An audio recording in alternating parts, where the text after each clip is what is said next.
Bismillahirrahmanirrahim. Assalamualaikum warahmatullahi wabarakatuh.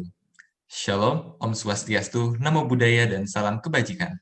Selamat pagi rekan-rekan, salam sehat dan semangat.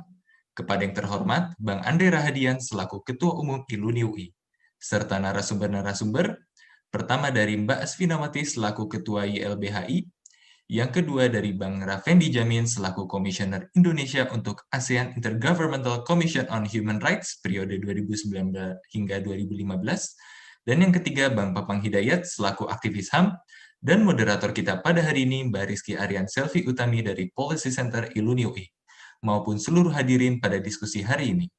Selamat datang di acara Forum Diskusi Salemba yang ke-42 berjudul Refleksi Hari HAM Sedunia di Tengah Pandemi COVID-19.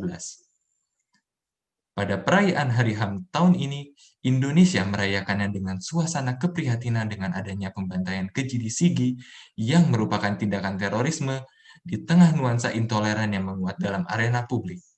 Selain itu, dalam konteks yang lebih luas, hadirnya pandemi ini membuat kita semua memikirkan ulang bagaimana pelaksanaan HAM, mengingat negara perlu turun tangan untuk membatasi berbagai hak yang kita miliki demi kebaikan bersama dalam melawan pandemi ini. Negara kerap membuat kebijakan-kebijakan yang bertujuan untuk menciptakan situasi yang kondusif dalam rangka menghindari konflik bersama. Akan tetapi, dalam praktiknya justru pelanggaran HAM diduga kerap terjadi, sehingga berbagai proses implementasi kebijakan perlu dikawal ketat dalam menghormati hak asasi manusia, mengingat kewenangan yang negara lakukan perlu dilakukan dengan tidak sewenang-wenang, akuntabel, serta dalam hukum yang teratur. Karena memang pada dasarnya negara wajib menghormati, melindungi, dan memenuhi HAM. Oleh karena itu, menanggapi berbagai poin di atas, Policy Center ILUNI UI hari ini menggelar diskusi bersama mengenai refleksi HAM sedunia di tengah pandemi COVID-19 untuk mendiskusikan sejarah, pencapaian, serta tantangan HAM pada masa depan. Selanjutnya, kita akan mendengarkan kata sambutan dari Bang Andre Radian selaku Ketua Umum ILUNI UI. Silakan kepada Bang Andre untuk memberikan kata sambutan. Terima kasih, Mas Ceta. Assalamualaikum warahmatullahi wabarakatuh. Salam sejahtera, selamat pagi. Yang saya hormati dan saya banggakan, Mbak Asvin, Bang Rafendi, Bang Papang, dan juga Mbak Kiki sebagai moderator. Teman-teman dari ILUNI UI yang hadir pada webinar pagi ini, Forum Diskusi Salemba yang pada hari ini bertepatan dengan Hari HAM sedunia, kita sesuai dengan judul bahwa ini adalah refleksi HAM sedunia di tengah pandemi. Jadi ada dua hal yang akan menjadi bahasan pada hari ini. Pertama, refleksi bagaimana kita sebagai bangsa melaksanakan atau mengimplementasikan nilai-nilai hak asasi manusia ini di tengah kondisi bangsa seperti saat ini. Yang kedua, apakah pandemi ini menjadi game changer atau yang menjadi dasar kita untuk melihat dan meredefinisikan kembali implementasi dari nilai-nilai hak asasi manusia. Karena memang di tengah pandemi ini banyak yang berubah pada saat kondisi darurat. Sekarang kita masuk ke kondisi bencana non-alam, di mana banyak hal-hal yang dulu biasa kita lakukan tidak bisa dilakukan lagi. Dan peran negara di sini muncul dan menjadi jauh lebih besar. Walaupun peran masyarakat, baik dalam penanganan atau implementasi HAM maupun juga pandemi ini menjadi juga lebih penting. Jadi memang kita melihat bahwa realitas hak asasi manusia di Indonesia dengan adanya polarisasi sejak pemilu kemarin, pilkada sekarang, kondisi di daerah-daerah terutama yang masih ada potensi konflik, baik di kemarin yang kejadian di Sigi maupun yang ada di Papua sebelumnya, termasuk yang ada di Jakarta kemarin, di sekitar Jakarta. Jadi memang ini menjadi lebih relevan diskusi kita pada saat ini. Kita melihat lagi apakah gimana sih sebenarnya pelaksanaan HAM dan titik pandang dari masyarakat dalam pelaksanaan HAM ini di tengah pandemi. Jadi mungkin itu hal-hal penting yang kita akan bahas pada pagi hari ini. Kita ada 3 pembicara yang sangat kompeten, baik untuk poin dari Indonesia maupun juga regional. Dan mudah-mudahan berdasarkan forum diskusi Salemba pada pagi ini kita bisa seperti biasa membuat policy paper, membuat masukan kepada pemerintah dan juga stakeholder yang nantinya bisa meningkatkan pelaksanaan dan implementasi serta perlindungan hak-hak asasi manusia di Indonesia. Kita semua mempunyai peran, kita semua harus memberikan kontribusi kita, ambil peran kita untuk bisa meningkatkan dan mengimplementasikan hak asasi manusia di bangsa ini walaupun di tengah pandemi. Saya rasa itu sambutan saya pagi hari ini. Mudah-mudahan kita bisa melakukan diskusi dengan semangat terus, karena ini pagi-pagi habis liburan kemarin, liburan pilkada. Semua kita bisa mendapatkan masukan dan juga bisa memberikan kontribusi kepada para stakeholder. Terima kasih banyak. Assalamualaikum warahmatullahi wabarakatuh. Waalaikumsalam warahmatullahi wabarakatuh. Terima kasih banyak, Bang Andre.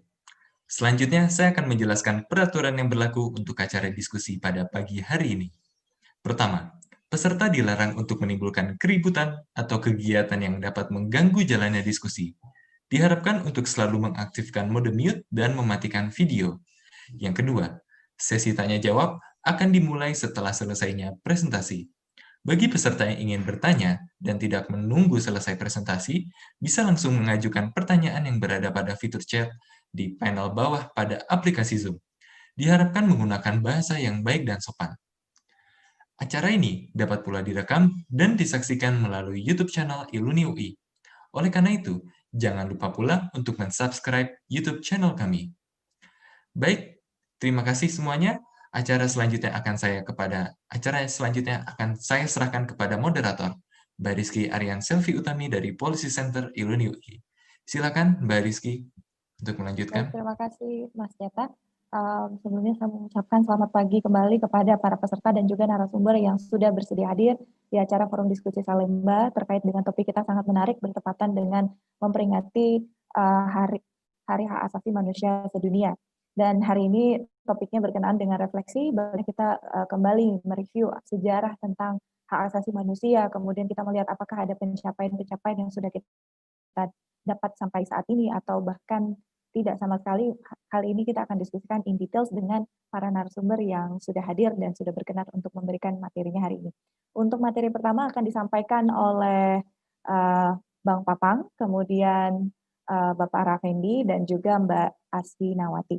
Nah, pada dasar kita tahu bahwa Hari HAM Sedunia ini menjadi momentum refleksi untuk kita semua, bagi kita semua dan juga Komnas HAM tentunya, untuk terus menjadi penyeimbang pemerintah agar memenuhi hak-hak dasar setiap warga negaranya. Dan memang kita tahu bahwa tugas pemerintah yaitu memastikan terselenggaranya penghormatan, bahkan perlindungan dan juga penegakan hak asasi manusia.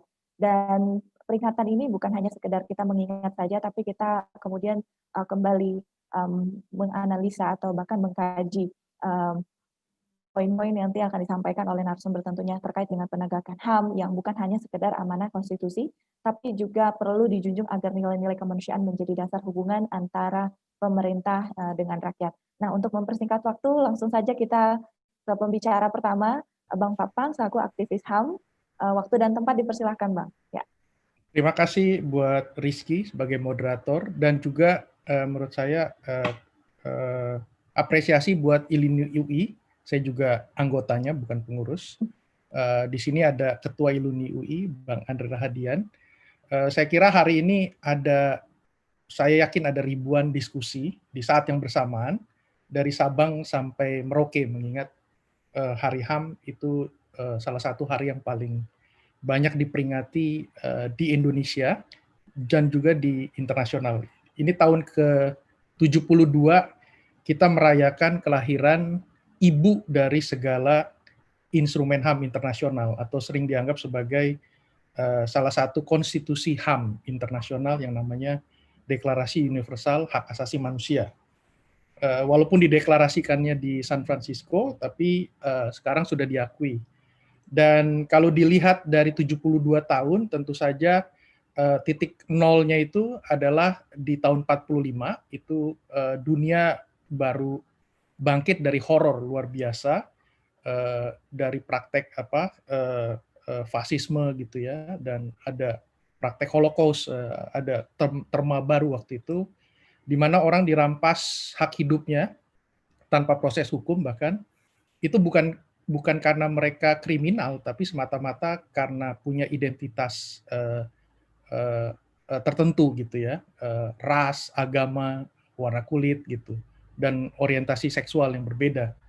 Nah, setelah 72 tahun, walaupun baru-baru ini juga Sekjen PBB, kemudian juga Ketua Komisioner Tinggi Hak Asasi Manusia, Michelle Bachelet itu, dan juga sebelumnya pendahulunya pangeran dari Jordan itu, Prince Said, yang di awal 2018 ketemu Pak Jokowi langsung di istana, itu menyatakan bahwa situasi HAM pasca Deklarasi Universal Hak Asasi Manusia ada di periode yang terburuk. Jadi sebelum COVID sebetulnya. Tapi mungkin 5-6 tahun sebelumnya itu kita menyaksikan meningkatnya sentimen politik ya, khususnya yang dibuat oleh para politisi intoleran, tapi juga ternyata diamini oleh banyak orang gitu.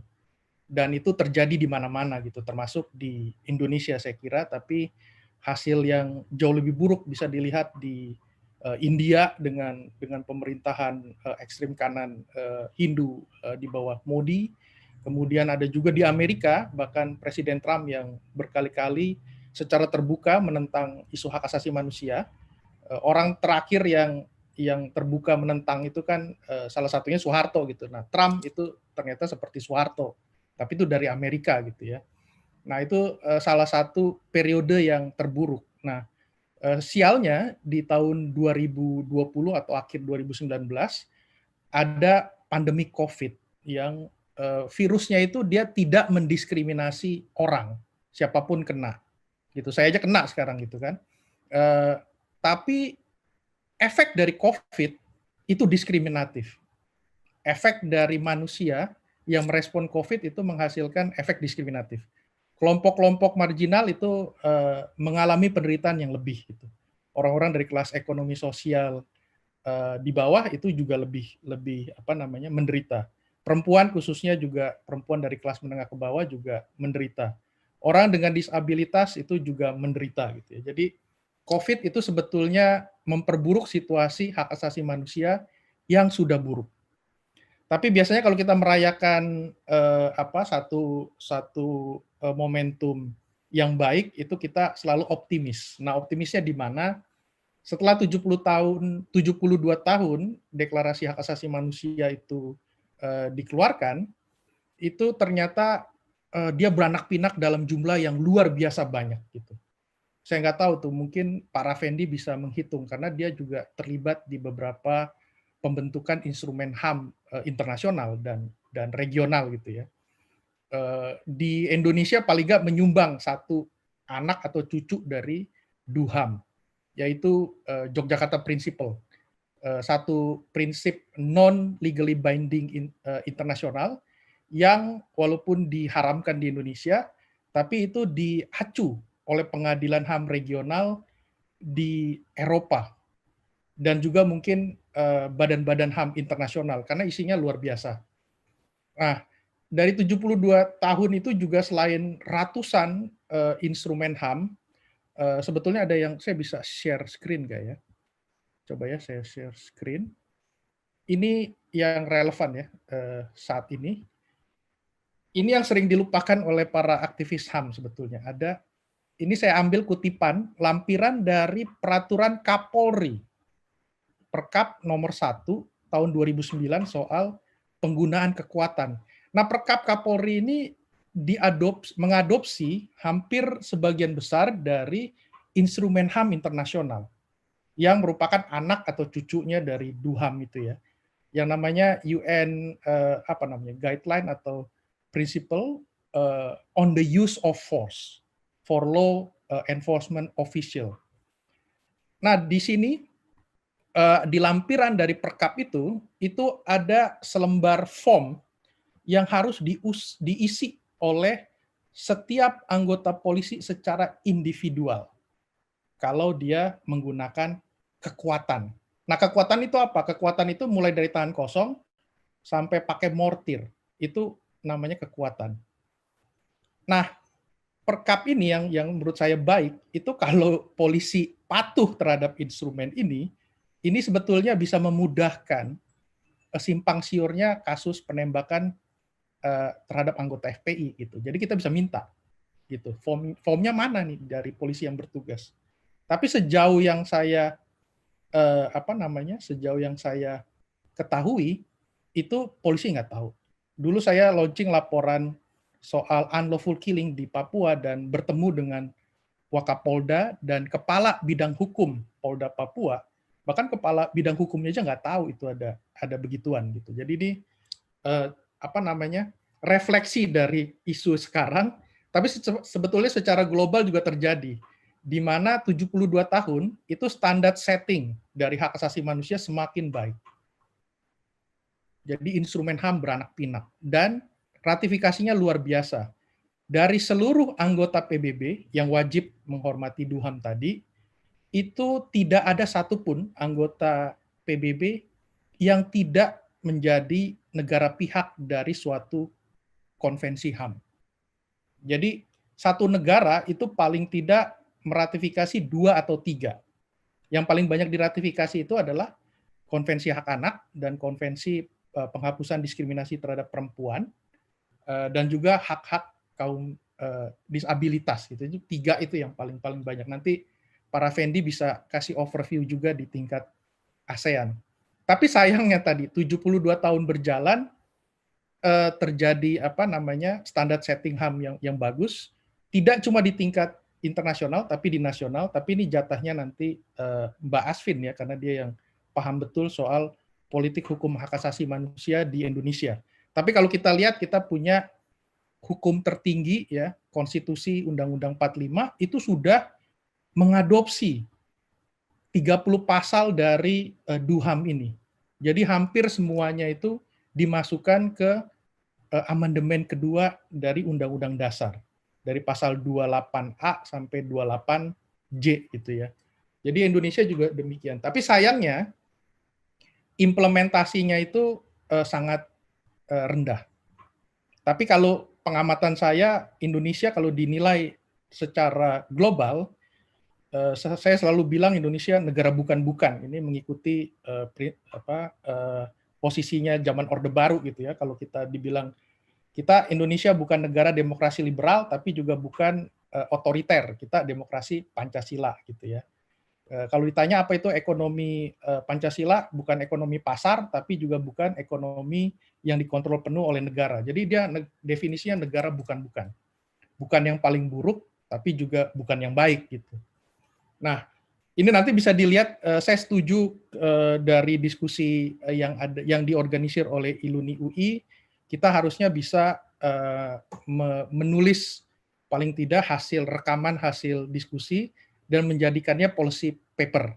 Nah, karena ini Hari HAM, saya juga mengusulkan kepada siapapun yang ada di forum ILUNI ini, hasil-hasil dari policy paper itu kan artinya dibuat untuk melakukan satu intervensi sosial, gitu, untuk melakukan perubahan sosial. Nah, itu bisa juga salah satunya format dari policy paper yang dibuat oleh ILUNI itu dijadikan pelaporan ke dalam mekanisme HAM internasional.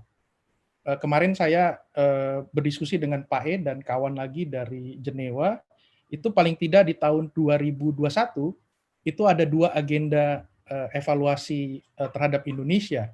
Satu di bawah Komite Penghapusan Diskriminasi Terhadap Perempuan.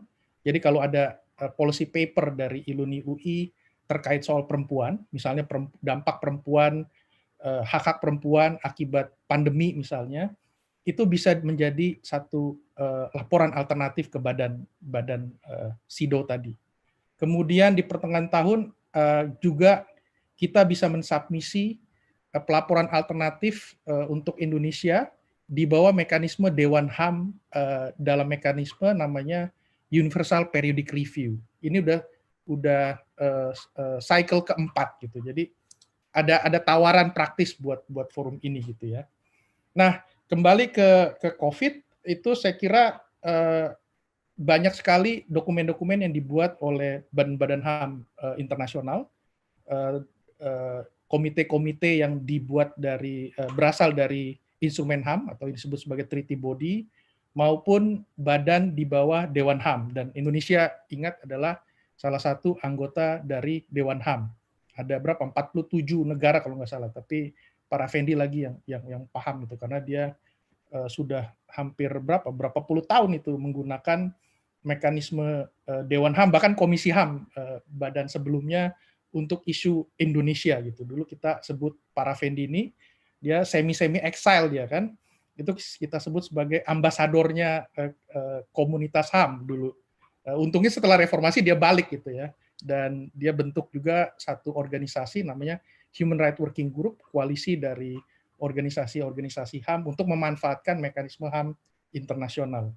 Nah, baik dari badan-badan HAM internasional maupun organisasi HAM internasional dan nasional, itu mencatat paling tidak ada problem-problem HAM yang agak defisit cukup banyak di masa pandemi. Yang pertama tentu saja hak atas kesehatan. Jelas ini, selama kita belum menemukan vaksin, itu orang sakit luar biasa banyak, angka kematian luar biasa gitu ya. Ini saya lagi isolasi mandiri nih karena PCR positif, jadi saya nggak ada gejala gitu kan, harusnya traveling tapi akhirnya di rumah. Tapi sampai hari ini sudah lapor ke RT, belum ada respon nih dari Satgas COVID gitu ya. Tapi saya tunggu aja. Tapi juga hak atas kesehatan ini yang penting juga, Indonesia itu berkontribusi terhadap salah satu angka kematian pekerja medis terbesar di dunia. Paling besar itu kalau nggak salah di Brasil, tapi Indonesia termasuk yang besar gitu ya. Walaupun segera ada agak ada intervensi dari pemerintah untuk memitigasi itu.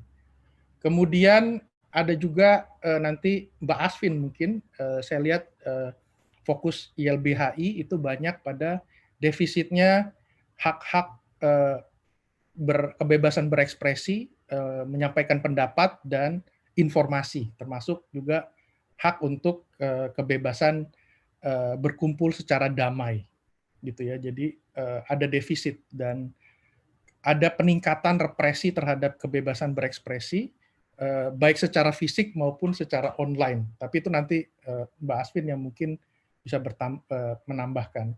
Kemudian hak atas pekerjaan dan hak atas ekonomi tentu saja itu bermasalah.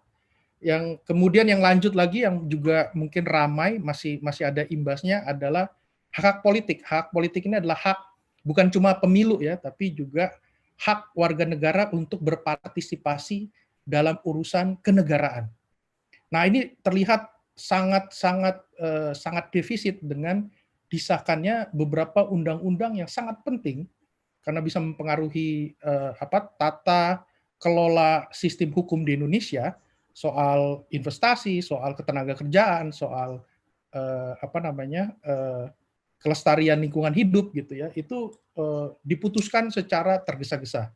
Dan ini prosesnya lagi berjalan, banyak orang lagi menggugat misalnya untuk undang-undang omnibus cipta kerja gitu ya. Tapi juga sebelumnya ada undang-undang Minerba kalau nggak salah.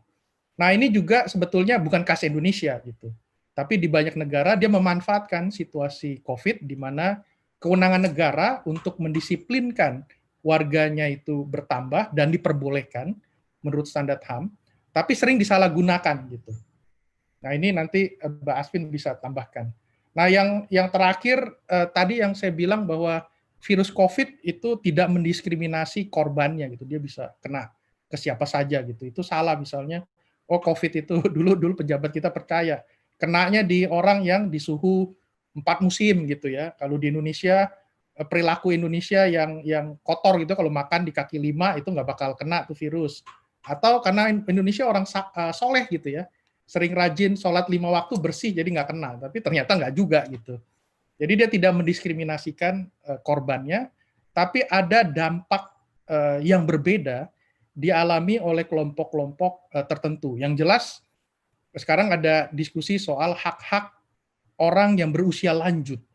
Karena COVID ini punya efek lebih mematikan, lebih berbahaya buat orang-orang dengan usia lanjut gitu.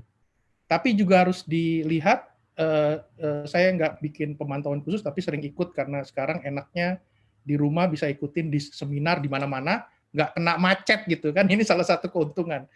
Itu ada diskusi misalnya efek COVID terhadap pengungsi atau asylum seeker di Indonesia. Ada 14.000 orang gitu ya. Itu akses support terhadap mereka terhambat. Ada juga efek terhadap buruh migran. Juga bukan cuma di Indonesia, tapi juga warga negara Indonesia di luar. Kemudian ada juga saya ikut diskusi soal dampak, karena sekarang pendidikan harus semua online, tapi ternyata teknologi yang tersedia itu tidak memungkinkan buat orang-orang kelas bawah gitu, yang butuh asupan internet. Sekarang anak-anak perkotaan kelas menengah kan udah menganggap internet itu seperti asupan gizi itu. Dia resah kalau nggak ada wifi, nggak ada signal gitu ya.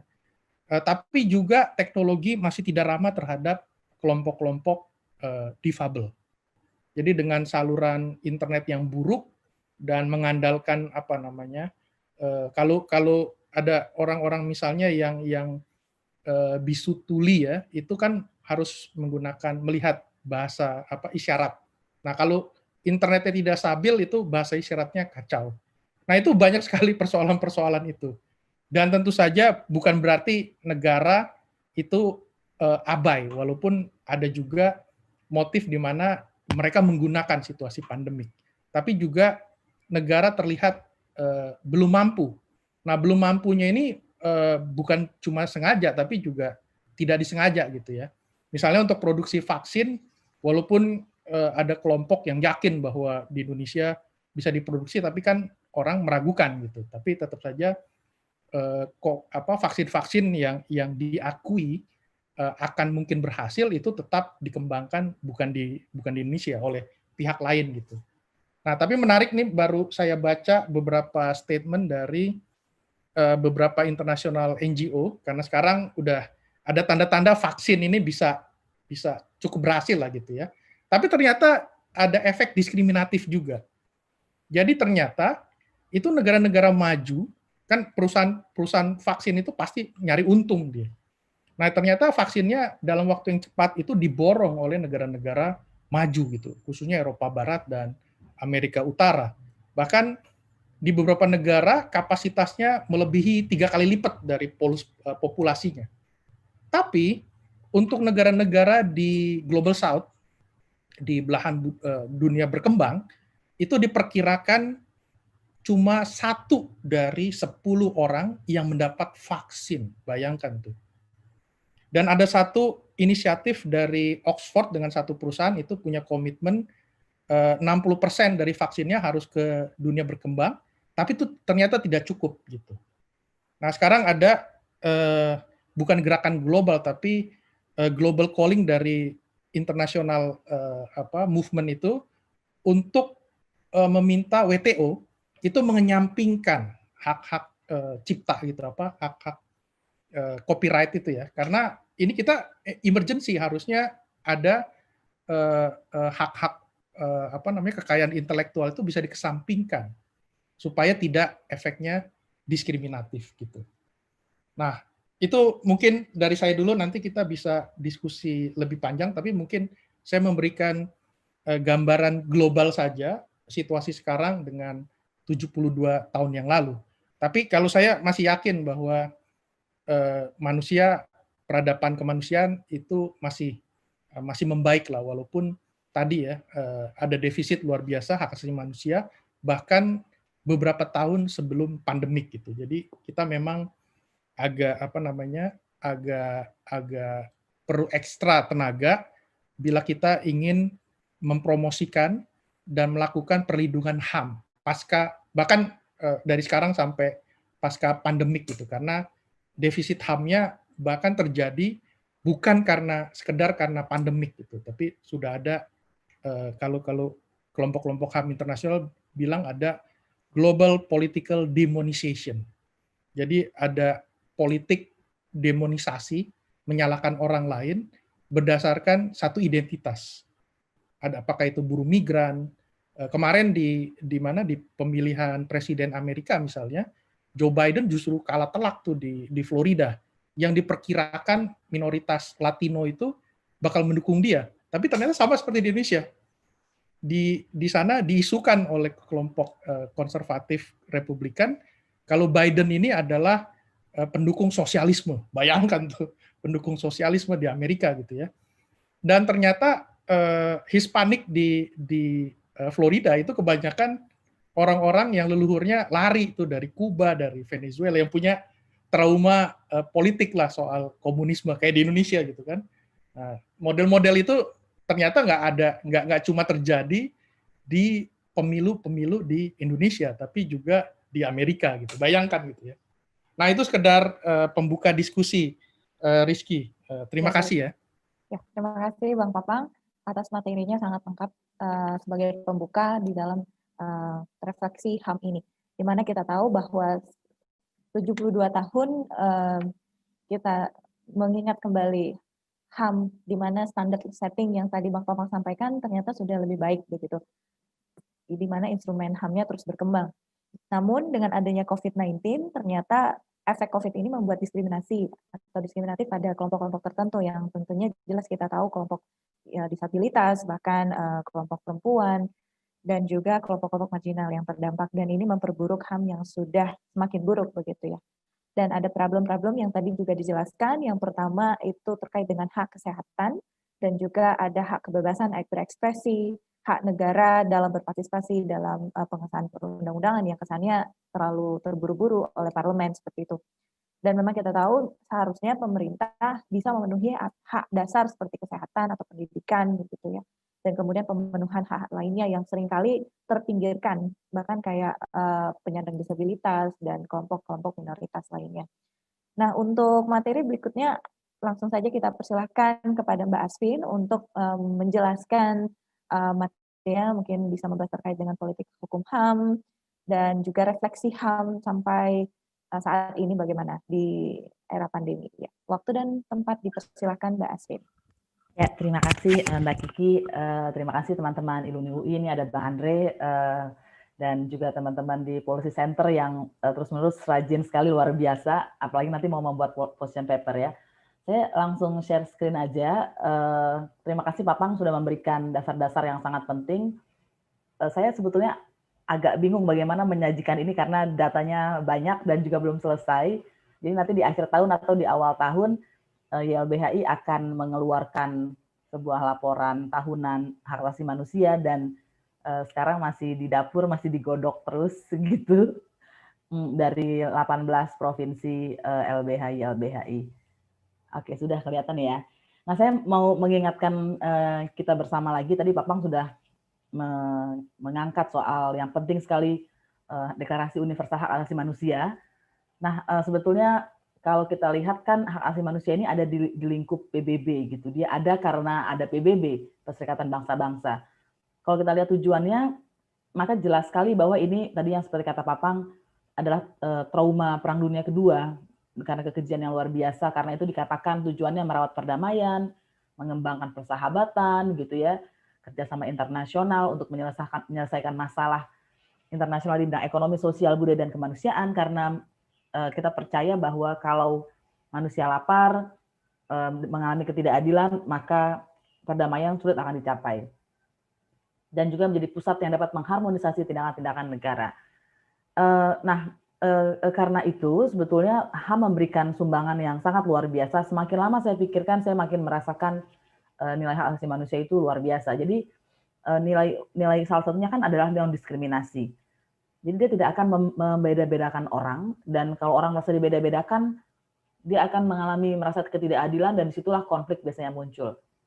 Yang kedua, hak asasi manusia itu sebetulnya tidak pernah membela suatu aliran politik, tidak pernah membela suatu agama atau keyakinan. Tadi Papang menyebutkan soal Yogyakarta Principle gitu ya. Jadi orang yang suka salah paham mengatakan hak asasi manusia ini mempromosikan LGBT gitu ya, atau homoseksualitas. Hak asasi manusia tidak pernah mempromosikan hal-hal seperti itu. Tapi seperti juga hak asasi manusia tidak pernah mempromosikan heteroseksual gitu, karena itu bukan urusan dia. Hak asasi manusia sedang mempromosikan bahwa setiap orang berhak untuk memiliki apapun yang dia percaya sesuai dengan hati nurani dan pikirannya. Tentu saja selama dia tidak melakukan mengganggu orang lain, melakukan kekerasan kepada orang lain, hate speech dan lain-lain. Nah, jadi hak asasi manusia itu tidak membela suatu aliran politik, suatu agama atau keyakinan, dan justru karena itu dia membela semua orang, karena dia membela semua orang untuk memiliki hak. Dan karena itu sebetulnya kalau kita menggunakan hak asasi manusia tidak secara double standard, secara konsisten, maka kita bisa menjembatani berbagai perbedaan, berbagai dasar perbedaan seperti kebangsaan, agama, etnis, status sosial, dan lain-lain. Nah, prinsip HAM menurut saya penting sekali untuk kita ingat dalam perayaan Hari HAM ini, karena percuma saja kita punya berbagai hak, tapi kita tidak menjalankannya sesuai dengan prinsipnya, yaitu dia universal, berlaku dimanapun, kepada siapapun, dia non-diskriminasi, dia tidak bisa dibagi-bagi, saling tergantung dan saling terkait. Apa itu maksudnya? Yaitu kita nggak bisa memilih, negara itu tidak bisa memilih. Saya mau kasih makan saja hak atas pangan, tapi saya tidak mau memberikan hak atas kebebasan berpendapat. Atau sebaliknya, kamu silahkan boleh bersuara selantang-lantangnya, tapi hak atas kesehatan urusan masing-masing ya gitu. Kenapa begitu? Karena suatu hak akan tergantung dari pemenuhan hak lainnya, atau dengan kata lain, pelanggaran suatu hak akan menimbulkan pelanggaran terhadap hak lainnya. Dan di dalam hak asasi manusia, karena ini khusus relasi antara pemerintah dan rakyat, maka ada kewajiban pemerintah dan ada hak rakyat. Nah, karena kita tadi membicarakan COVID, saya ambilkan, ya, karena YLBI juga bagian dari lapor COVID, teman-teman di lapor COVID memberikan, baru saja melaunching ini ya, pada Kamis 3 Desember, belum terlalu lama, bahwa tim bantu sesama warga lapor COVID menemukan masalah rumah sakit gitu. Ini kasusnya satu di Jawa Timur, memang pasiennya awalnya satu yang harus dicari, tapi ternyata dicari ke 23 rumah sakit itu penuh semua gitu. Dan ini di Jawa Timur ya, karena Kediri itu salah satu kabupaten kota di Jawa Timur, yang kita tahu Jawa Timur salah satu provinsi yang luas dan kabupatennya banyak. Kemudian di DKI 4 pasien itu berhasil memang ke Wisma Atlet, untungnya karena gejalanya ringan atau sedang. Nah, kemudian ada lagi pasien yang membutuhkan kamar ICU, 20 rumah sakit ICU-nya penuh. Jadi ketika pemerintah bilang, oh kamarnya masih ada, itu teman-teman di lapor COVID menemukan, atau juga tenaga kesehatan mengatakan, itu kamar umum, bukan untuk kamar COVID, pasien COVID yang dia harus disendirikan kan dari pasien yang non-COVID, kalau enggak ya percuma nanti. Dan demikian. Dan saya sebetulnya juga pernah secara pribadi bersama teman-teman, banyak teman-teman di sini, Papang juga pernah, kita pernah mencarikan 1 sampai 2 orang kawan yang mengalami hal serupa ini, mengalami sakit gitu ya, terinfeksi COVID, dan kita susah menemukan rumah sakitnya gitu. Nah, jadi apa yang diminta oleh lapor COVID adalah informasi. Jadi di dalam masalah kesehatan sebetulnya tadi hak asasi manusia itu nggak bisa dibagi-bagi gitu. Hak atas informasi itu sangat menentukan hak atas kesehatan. Kalau dia tidak tahu, tadi ada banyak disinformasi, dia akan salah mengenali masalahnya dan bisa kemudian mudah terjangkit. Atau seperti ini, kita nggak tahu di mana tempatnya rumah sakit yang kosong, sehingga memperparah kondisi pasien, memperlama dia mendapatkan pertolongan. Nah, prinsip HAM yang menurut saya juga penting saya angkat adalah pemenuhan HAM itu yang paling baik adalah menggunakan standar kelompok rentan atau minoritas. Tadi Mbak Kiki sudah mengatakan soal minoritas. Kenapa? Ada pasal 27 di Kovenan Hak Sipil dan Politik, kalau saya tidak salah ingat, bahwa di mana suatu negara di mana ada kelompok minoritas berdasarkan suku bangsa, agama, dan budaya, mereka harus dibiarkan untuk menikmati budayanya tersebut, agamanya dan bahasanya itu secara berbeda dari yang lain, karena minoritas itu pasti berada pada relasi sosial, kultural, yang lain-lain yang sulit. Karena itu dia harus diberikan, jadi kalau pemenuhan misalnya pemenuhan akses di jalan mengikuti kelompok disabilitas, yaitu ada rem, ada yang landai itu, dan jarak antara tangga tidak terlalu jauh, sehingga tidak menyulitkan anak kecil atau orang tua atau orang sakit, maka orang yang sehat dan tidak disabilitas dan masih muda dan tidak sakit pasti dengan mudah bisa melalui itu. Tapi kalau standar yang kita pakai sebaliknya adalah standar yang umum, maka kelompok yang rentan itu atau minoritas tidak akan bisa menjangkau itu gitu. Seperti sekarang kita lihat siapa sih yang naik Transjakarta gitu. Transjakarta sebetulnya sudah, atau transportasi publik Indonesia itu semakin lama semakin baik, seperti kereta api gitu. Tapi karena menuju kereta apinya sulit, siapa yang mampu ke sana gitu? Kalau teman-teman yang pakai kursi roda masih kesulitan, yang netra masih kesulitan, dan lain-lain. Nah, kita kemudian masuk kepada kondisi Indonesia pada akhir-akhir ini. Jadi banyak sekali, pada rata-rata semua ahli hukum dan ahli hukum HAM itu kemudian mengatakan hak asasi manusia itu sangat dipengaruhi politik dan sangat dipengaruhi kebijakan. Jadi tanpa otoritas politik, ya hak asasi manusia itu hanya akan menjadi sesuatu yang mengikat secara moral, indah di atas kertas, tapi tidak bisa diimplementasikan. Nah, kalau kita lihat, maka ada kecenderungan pemerintah dan DPR saat ini hanya memperhatikan hal-hal tidak secara seimbang. Kan kita tahu ada interest group, ada pressure group, gitu, dan itu semua harusnya kepentingan-kepentingan itu ditaruh secara mengakomodir semua pihak. Nah, kalau kita lihat ini misalnya RUU PKS 2017 dimasukkan, ya, maksudnya saya agak nggak jelas, diterima menjadi usulan inisiatif DPR setelah sebelumnya pemerintah tidak mau gitu, tidak kunjung mengiyakan. Untung saja DPR mau mengadopsi ini menjadi mau mengajukan RUU inisiatif DPR. Tapi celakanya sampai 2020 dia tidak pernah masuk ke prolegnas sebelum pada akhirnya terakhir kita dengar masuk, tapi belum dibahas juga. RUU perlindungan pekerja rumah tangga lebih tragis lagi, itu masuk prolegnas 2004, tapi sampai sekarang belum kelar juga, udah berapa tahun itu, 16 tahun ya. Kemudian RUU masyarakat adat sejak 2009 pernah masuk, sekarang berarti 11 tahun. Bayangkan revisi Undang-Undang KPK 12 hari, revisi Undang-Undang Minerba 1 bulan lebih, dan revisi Undang-Undang MK 7 hari. Apa ini tidak menyakiti hati rakyat gitu? Karena perbandingannya sangat jomplang. Ini juga masalah kebijakan yang lain yang akan mempengaruhi hak asasi manusia. Kita tahu bahwa hutan, lingkungan itu sangat mempengaruhi kehidupan manusia, sangat mempengaruhi hak-hak kita. Bahkan PBB di General Comment terbaru nomor 36 tahun 2018, kalau saya nggak salah ingat, itu mendefinisikan ulang mengenai hak hidup, termasuk juga akses kepada sumber daya alam dan lain-lain, dan termasuk kesehatan. Nah, di dalam pasal 8 ini adalah RUU Omnibus, ini adalah Undang-Undang Cipta Kerja 11 2020. Jadi dikatakan pemerintah itu menetapkan dan mempertahankan kecukupan luas kawasan hutan. Masalahnya apa? Di undang-undang yang lama itu ada ketentuan minimal 30% kawasan hutan, sekarang tidak ada lagi. Gitu. Nah, jadi artinya dia akan lebih mudah diubah menjadi dengan peraturan pemerintah dan lain-lain.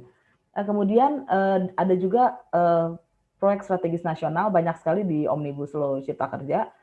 sebagai sebuah nama tentu saja kami mendukung namanya proyek strategis nasional, tapi mari kita lihat apa sih proyek strategis nasional yang dibayangkan oleh pemerintah saat ini gitu.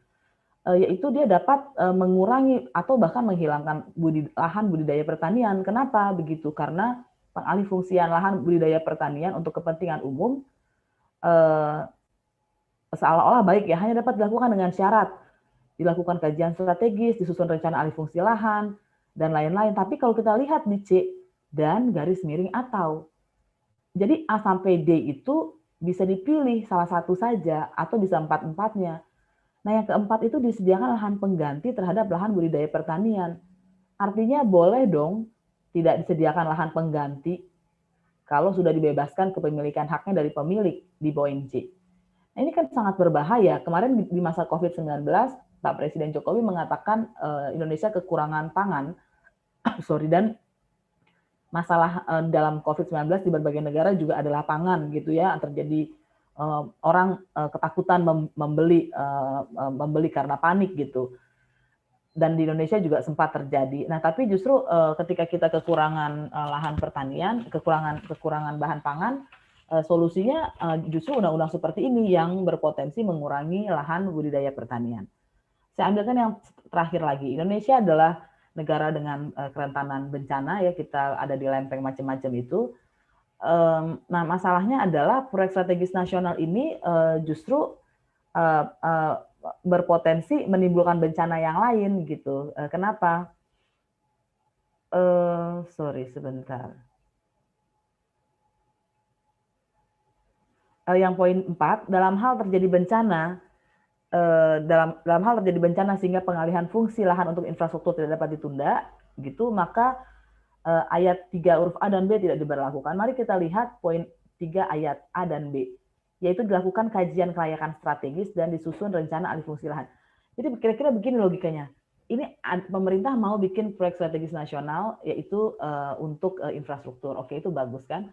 Kemudian infrastruktur itu di lahan itu terjadi bencana sehingga tidak bisa dibangun infrastruktur di sana. Kemudian karena itu dia perlu dialihfungsikan. Alih fungsinya tidak perlu pakai uji kelayakan.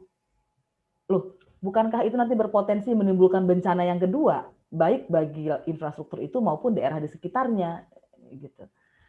Nah, tentu saja hal-hal seperti ini akan sangat mempengaruhi kehidupan manusia, kehidupan masyarakat. Karena itu jelas sekali ada kaitan yang erat antara hak asasi manusia dengan kebijakan, atau sebetulnya lebih tepat, tidak mungkin ada hak asasi manusia tanpa politik, hukum, tanpa kebijakan, dan tanpa politik dan tanpa hukum itu sendiri yang mengimplementasikan hak asasi manusia di tingkat nasional. Nah, catatan YLBHI yang berikutnya adalah yang kedua, ada pendekatan yang bergeser kepada pendekatan keamanan. Ini di semua lini. Nanti kita lihat di kebebasan berpendapat, tapi saya juga mau menyoroti ini untuk kasus kebebasan beragama berkeyakinan. Jadi sekarang ada turunan undang-undang terorisme, dengan PP. Nah, seolah-olah itu baik ya, karena kita tidak setuju dengan terorisme.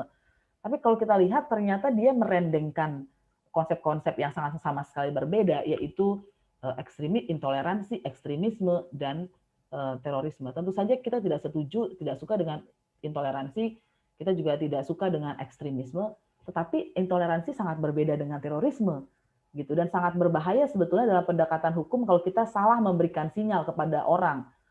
Misalnya gini, kalau dalam survei-survei internasional kita ditanya, apakah kamu mau ada orang beragama lain di sebelah rumah kamu? Kalau kita jawab tidak suka, itu kita intoleran. Tapi apakah itu melanggar hukum? Ya tidak, karena kita cuma tidak suka saja. Lebih jauh lagi, apakah itu terorisme? Ya pasti bukan, mengerikan sekali. Jadi kalau saya mau memberikan gambaran, kalau intoleransi disamakan dengan terorisme itu sangat mengerikan, dan itu artinya pendekatan keamanan. Security approach gitu, bukan lagi right-based approach. Nah, kalau misalnya kita pakai pendekatan hak, maka hak asasi manusia mengatakan ada deklarasi penghapusan segala bentuk intoleransi dan diskriminasi, maka harusnya pendidikan, baik pendidikan etika maupun pendidikan agama, masuk kepada orang-orang tadi yang misalnya menolak ada orang di sebelahnya beragama lain. Itu adalah wilayah pendidikan kewarganegaraan, bukan masalah hukum, apalagi masalah hukum yang terorisme, mengerikan sekali gitu. Nah, yang kedua sebetulnya kebebasan beragama berkeyakinan itu lebih ke arah politis daripada ke hak. Kami memantau kasus-kasus penodaan agama dan sejak lama LBH menangani kasus ini sejak tahun 2005 ketika orang-orang tidak mau menangani kasus itu gitu ya. Dan ya kami melihat, kalau kita lihat korban-korban seperti pengungsi Ahmadiyah, pengungsi Syiah, itu atau gereja HKBP Philadelphia, GKI Yasmin, kasusnya sama sekali nggak selesai. Jadi meskipun kampanye kebinekaan banyak, kampanye saya Pancasila itu di mana-mana, tapi korban tidak berubah posisinya gitu. Seperti teman-teman di pengungsian Ahmadiyah itu sudah sejak lama. GKI Yasmin itu kalau saya tidak salah ingat dari tahun 2014 ya, putusan Mahkamah Agungnya maksud saya, jadi dan HKBP Philadelphia juga sekitar itu 2011 jadi sebetulnya kita bisa melihat dalam masa pemerintahan Pak SBY gagal dalam 2 tahun membuat mereka bisa mendapatkan haknya, karena udah jelas sekali sebetulnya itu diberikan oleh putusan Mahkamah Agung gitu. Tapi Pak Jokowi juga gagal, dan celakanya masa Pak Jokowi cukup lama atau bahkan lebih lama, yaitu 6 tahun. Kalau kita tadi pakai yang 2014, saya punya datanya, nanti kita bisa elaborasi di tanya jawab kalau ada yang meragukan data ini. Tapi yang mau saya katakan, kita harus berhati-hati melihat bahwa berbagai hal itu kemudian dijadikan alat untuk politisasi, meningkatkan bergen politik, tapi korbannya sebetulnya nggak dapat apa-apa. Nah, karena itu tadi juga disinggung soal konflik, kita harus berhati-hati bahwa konflik itu ada yang betul vertikal dan horizontal, tapi ada yang seolah-olah konfliknya horizontal tapi didiamkan negara karena menguntungkan negara, dan ada konflik yang seolah-olah horizontal tapi disponsori negara. Jadi negara betul-betul ada di balik itu, dan kita banyak mengetahui persoalan seperti ini. Nah, yang terakhir saya akan cepat saja karena ini sudah cukup banyak ada di berbagai tempat, yaitu masalah kebebasan berpendapat. Tiba-tiba ada surat telegram yang menghidupkan kembali penghinaan kepada presiden dan pejabat negara. Pasal 207 itu kan ngomongnya penguasa. Saya kepingin tahu, kalau saya ketemu Pak Presiden, saya bilang, wahai penguasa, dia marah nggak? Saya pikir marah karena itu konotasinya negatif, yaitu pasal kolonialisme. Kemudian sebetulnya itu bertentangan dengan putusan MK, meskipun pasalnya pasal lain, tapi semangat pertimbangan hukumnya mengatakan kedaulatan itu ada di tangan rakyat, dan meskipun mereka berhak dihormati secara protokoler, tapi secara esensi tidak boleh gitu, secara substansi hukum, dan justru bisa menimbulkan ketidakpastian hukum, dan bisa menyimpangkan bahwa kritik dianggap penghinaan, dan berpeluang menghambat hak kebebasan menyatakan pikiran. Ini bukan kata YLBHI, bukan kata saya, ini diambil dari pertimbangan putusan Mahkamah Konstitusi, dan saya ambil ini, saya curi dari websitenya Kementerian Hukum dan HAM, poin-poin ini. Nah, kemudian ada masalah telegram lagi, yaitu ketika mau ada aksi-aksi omnibus law Cipta Kerja waktu masih RUU, Kapolri memerintahkan dilakukan mencegah giat fungsi intelijen untuk mencegah. Nah, polisi kan harusnya tidak punya hak untuk mencegah aksi. Kemudian cegah redam, karena itu banyak orang ditangkap sebelum sampai ke tempat. Mahasiswa itu lagi baru turun jembatan udah ditangkap, dirancangin di kantor polisi, ada yang dipukul, banyak yang dipukul gitu. Apa salah mereka gitu? Dan dites urin. Kalau misalnya seperti itu, tes urin tidak perlu ada indikasi dua bukti, maka chaos ini jalan. Nanti di jalan bisa dihentikan, kamu tes urin, mengerikan sekali gitu. Nah, juga ada soal membangun manajemen media untuk bangun opini publik, ini yang dalam kurung, yang dalam tanda kutip adalah diambil betul-betul dari surat telegramnya, dan lakukan kontra narasi. Ini kok bukan kayak Polri yang menjaga keamanan dan ketertiban, ini udah kayak Kominfo zaman Orde Baru, dulu ada menteri yang sangat legendaris, Harmoko gitu. Kemudian, oke, ini saya lewatin saja. Oke, jadi ada. Oke. Nah, ini pola-polanya nanti teman-teman bisa baca sendiri, yaitu bahkan melalui pendidikan ada yang diancam pemutusan beasiswa karena ikut demonstrasi gitu kan, padahal demonstrasi dijamin oleh Undang-Undang Dasar. Juga sekarang ada serangan digital, doxing, stigma, fitnah atau hate speech dan peretasan. Kemudian ada penghalang-halangan aksi dengan berbagai modusnya, kriminalisasi, mengubah pemberitahuan menjadi izin, kemudian framing dan fitnah pendemo sebagai perusuh, penggunaan ormas, padahal katanya undang-undang ormas direvisi agar tidak ada lagi ormas yang bertindak seperti penegak hukum, bahkan intimidasi orang tua gitu ya, menggunakan SKCK sebagai ancaman agar orang tidak berdemonstrasi, kita tahu semua ini, dan framing bahwa yang berhak aksi hanya buruh dan mahasiswa, padahal klaster Omnibus Law Cipta Kerja banyak banget gitu, kenapa yang boleh aksi cuma 2? Dan mereka pun biasanya kalau tidak boleh yang akan mulus dibiarkan polisi itu adalah yang pakai jaket alma mater gitu, karena saya pernah melihat dengan mata kepala saya sendiri ketika ada kelompok mahasiswa datang nggak pakai jaket alma mater langsung mau dihentikan polisi. Dan juga perusahaan untuk menghalang-halangi aksi dipakai polisi mengumpulkan HRD. Itu saja dari saya, minta maaf kalau terlalu lama, nanti kita bisa berdiskusi lebih lanjut. Selamat pagi.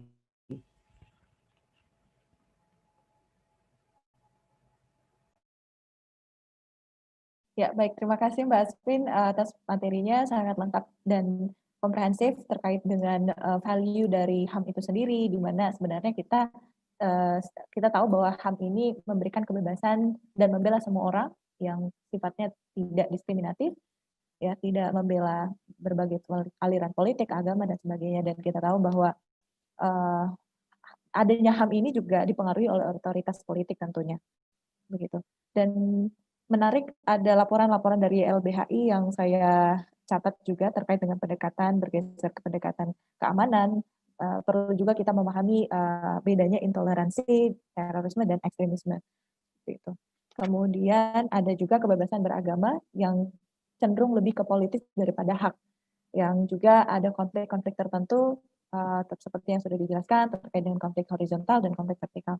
Dan juga beberapa masalah kebebasan berpendapat seperti menghina presiden dan juga penggunaan surat telegram yang ternyata tindakan polisi atau Polri yang cenderung diskriminatif kepada sekelompok mahasiswa. Nah, untuk pembicara berikutnya langsung saja kita undang Bapak Rafendi Jamin ya, selaku senior pegiat HAM. Waktu dan tempat kami persilakan, Pak. Terima kasih moderator. Suara saya clear? Iya, jelas Pak. Ya. Baik. Pertama tentu saya ucapkan terima kasih dulu nih pada Iluni UI, pada Pak Ketua nih, Pak Rahadian, Andre Rahadian, sudah mengundang saya untuk FGD Iluni UI. Saya bangga nih bisa berpartisipasi di sini, karena saya tidak pernah ikut di dalam kegiatan Iluni UI. Maklumlah, tahu diri kita ini. Kita ini kan dulu dikeluarin dari UI. Jadi saya ini alumni atau enggak jelas status saya. Jadi saya agak senang banget bisa diundang dalam acara ini. Terima kasih buat Papang tentunya ya, beberapa kali udah ngobrol sama saya juga untuk berkontribusi lah dalam kegiatan Iluni.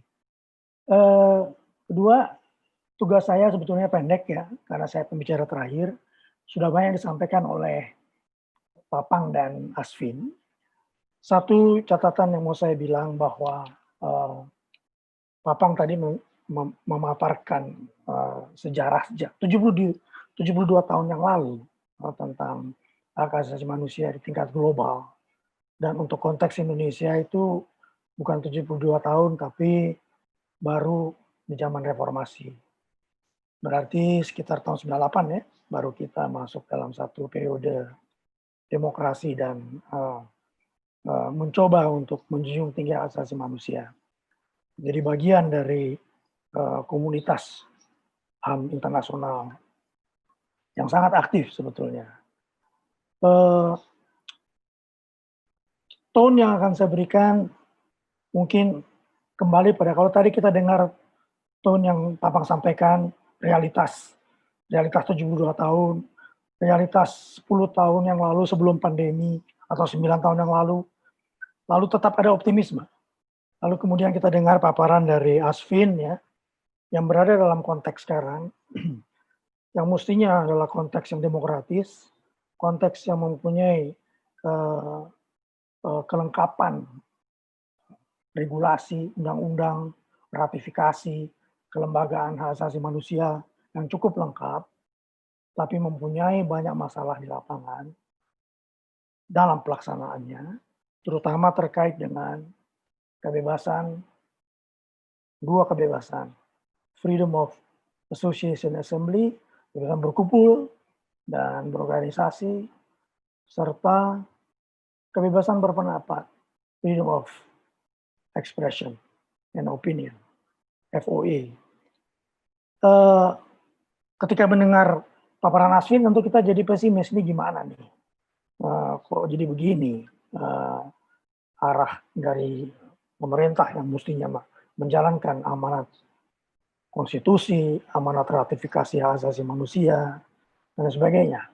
Maka saya di sini akan kembali membangkitkan optimisme. Gimana kita melihat ini dalam satu spektrum. Karena ya, kalau tadi Papang bilang, saya sudah aktif di dalam advokasi global, advokasi internasional. Memang betul ya, kurang lebih saya hitung-hitung sekitar 30 tahun.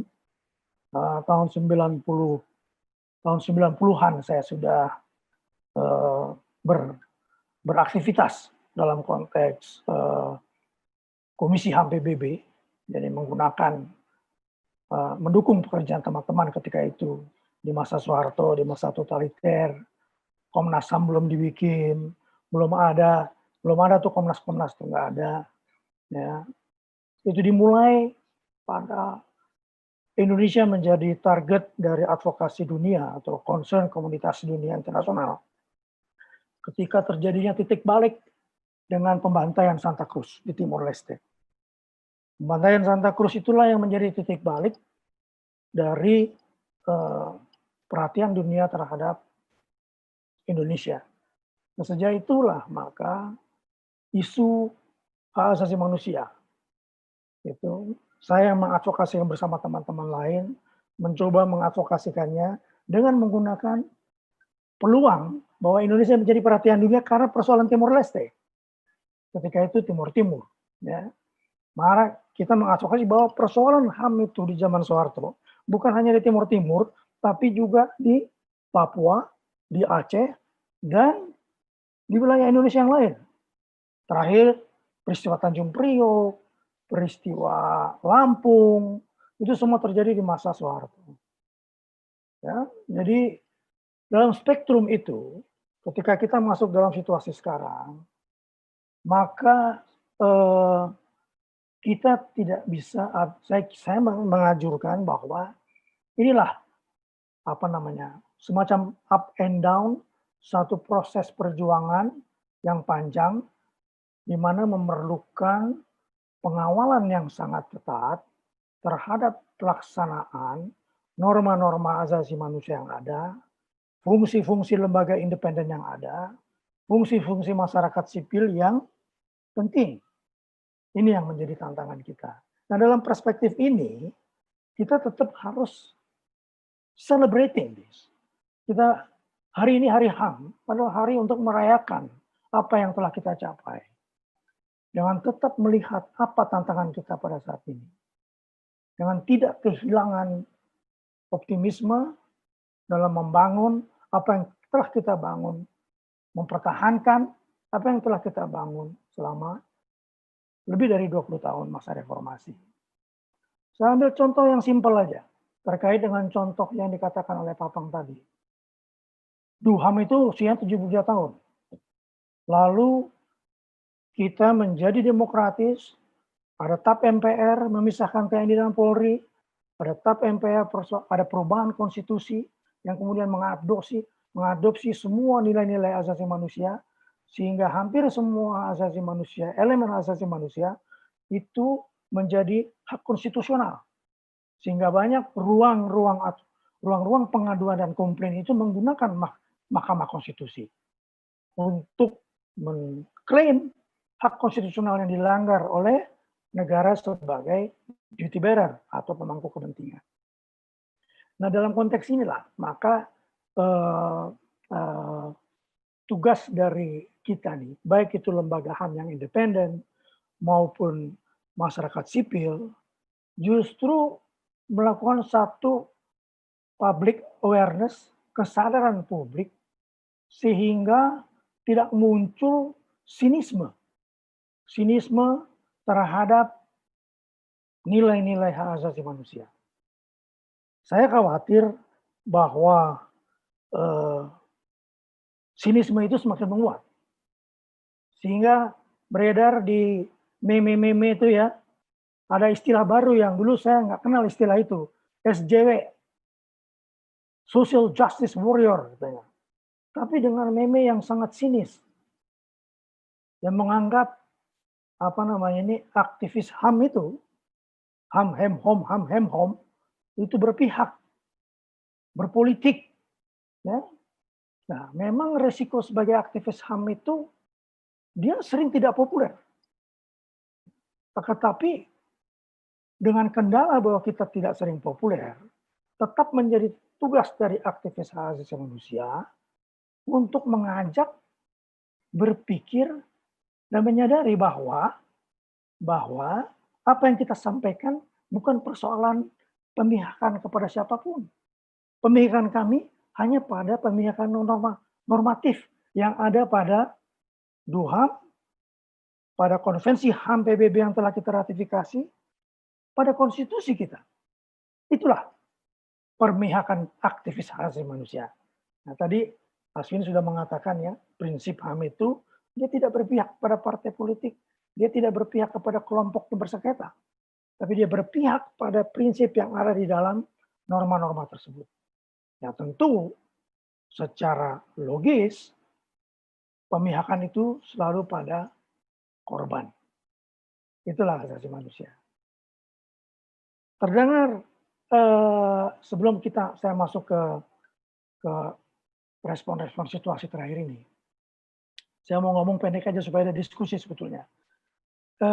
Kita lihat ya apa yang tadi Papang katakan di masa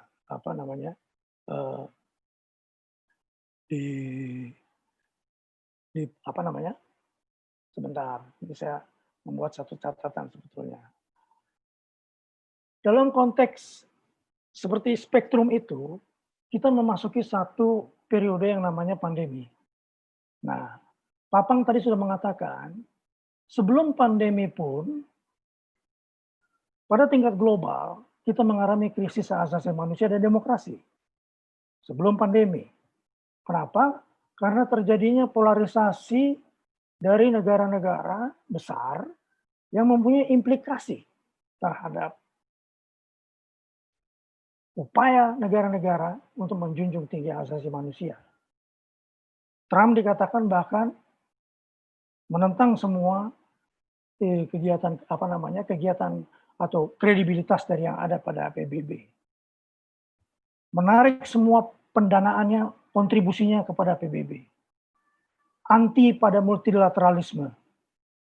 Sangat berorientasi kepada kepentingan Amerika sendiri. Yang ternyata juga didukung oleh rakyat Amerika sebagian besar. Nah, dalam konteks seperti itu, ya, di mana dunia tiba-tiba dikejutkan dengan arus migrasi yang luar biasa, bukan hanya ke wilayah di sekitar Timur Tengah, bahkan sampai ke Eropa, sampai ke Australia, sehingga negara-negara yang sudah lama katanya mengalami proses demokrasi, menjunjung tinggi hak asasi manusia, bahkan mengingkari prinsip-prinsip hak asasi manusianya sendiri.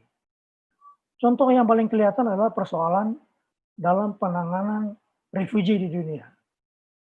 Sehingga ada yang namanya Global Compact on Refugee yang diupayakan oleh PBB yang masih berusaha untuk mengingatkan negara-negara anggota PBB akan kewajiban internasional dia yang merupakan bagian dari sistem hukum mereka. Jadi ada semacam pelunturan komitmen terhadap nilai-nilai hak asasi manusia pada tingkat global. Itu sebelum pandemi. Nah, hal itu kemudian diperburuk dengan situasi yang terjadi di Cina, di Wuhan, dengan meledaknya COVID-19. Akibatnya apa? Masalah-masalah yang tadinya sudah ada itu. Jadi pada tingkat global sudah ada masalah, pada tingkat nasional kita punya masalah. Ya.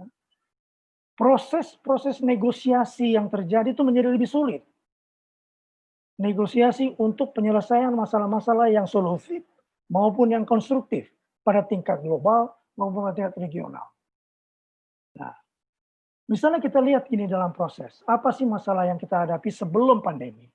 Kita masih punya utang persoalan pelanggaran HAM berat masa lalu, persoalan kebebasan beragama dan kepercayaan, persoalan politik identitas mengakibatkan polarisasi yang cenderung mengadvokasi kekerasan, ekstremisme dengan kekerasan dan terorisme, konflik sumber daya alam, hak masyarakat adat dan hak atas lingkungan, kekerasan terhadap perempuan, kekerasan terhadap anak. Hampir setiap hari kita mendengar beritanya di mass media. Kekerasan terhadap hak-hak buruh dan juga hak buruh migran. Dan terakhir adalah hak bebas dari kemiskinan dan perlindungan pada minoritas termasuk kelompok minoritas yang berbeda seksual orientasinya. Ini adalah persoalan yang ada sebelum pandemi. Nah, ketika pandemi, masalahnya menjadi bertambah.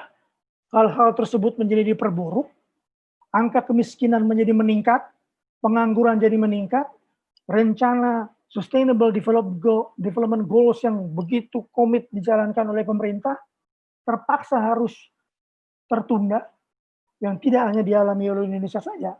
Gitu. Nah, ini ditambah lagi dengan persoalan limitasi hak. Yang menjadi karakter dari pandemi tentu adalah persoalan limitasi hak asasi. Padahal kita tahu ada hak asasi yang bisa dibatasi, ada yang tidak bisa dibatasi. Nah, dalam persoalan limitasi inilah timbul masalah. Masalah kegagapan aparat negara ya di dalam menerapkan aturan-aturan yang terkait dengan limitasi dan pelaksanaannya. Limitasi dalam kebebasan berpendapat, limitasi dalam kebebasan beragama dan berkeyakinan. Limitasi yang terkait dengan partisipasi publik. Sehingga kita mengalami proses-proses pembuatan undang-undang, politik legislasi terhadap undang-undang yang strategis, yang menyangkut hajat hidup orang banyak, terutama rakyat yang lemah, itu menjadi diterabas, menjadi sangat berkurang yang namanya partisipasi publik. Sehingga muncul isu yang tadi disampaikan oleh Asvin, proses legislasi yang berjalan sangat lambat dan proses legislasi yang super cepat. Kenapa lambat dan cepat? Pertanyaannya kembali pada persoalan politik. Politik siapa yang menentukan? Yang menentukan tentu adalah pemerintah, partai politik yang berkuasa, masyarakat sipil, serta elemen-elemen masyarakat sipil yang lain, baik akademisi maupun ini. Dan ternyata di dalam proses ini, saya melihat bahwa popularitas kita sebagai aktivis HAM bukannya semakin memarak, tapi orang menjadi semakin sinis. Jadi ada satu kerja besar untuk kembali mengajak orang untuk berpikir secara jernih dalam menghadapi persoalan-persoalan yang kita hadapi sekarang. Saya akhiri dengan sebuah contoh yang terakhir adalah peristiwa penembakan FPI, anggota FPI. Ketika Komnas HAM kemudian mencoba melakukan suatu upaya sesuai dengan mandat dan fungsinya, langsung dicemohkan oleh influencer-influencer di sosial media maupun yang di media massa bahwa Komnas HAM ini berpihak dengan menuduh kemana aja selama ini. Dengan pada saat peristiwa Sigi, Komnas HAM diam saja. Pada saat Mahfud rumahnya digeruduk, Komnas HAM diam saja. Sekarang begitu FPI tiba-tiba sibuk. Nah, yang kayak gini nih, yang maksud saya kenapa ini ya bisa muncul dari influencer-influencer yang mempengaruhi publik. Dan kita tahu publik kita adalah publik yang percaya pada sosial media. Malas berpikir, malas melihat pada alternatif yang lain. Di sini tantangan kita yang besar, ya. Tapi saya tetap dalam sebuah optimisme bahwa ruang yang kita miliki sekarang tetap harus kita pertahankan. Apa yang muncul yang menjadi tantangan yang paparkan oleh Asvin tadi harus dilihat juga dalam satu spektrum yang lebih panjang. Kalau kita bandingkan kita Indonesia, tidak usah jauh-jauh dengan negara Asia Tenggara yang lain. Pada masa pandemi ini tidak terjadi apa yang disebut sebagai hukum darurat. Sementara di 3 negara anggota lain di ASEAN diterapkan undang-undang darurat, baik itu undang darurat sipil maupun undang darurat militer.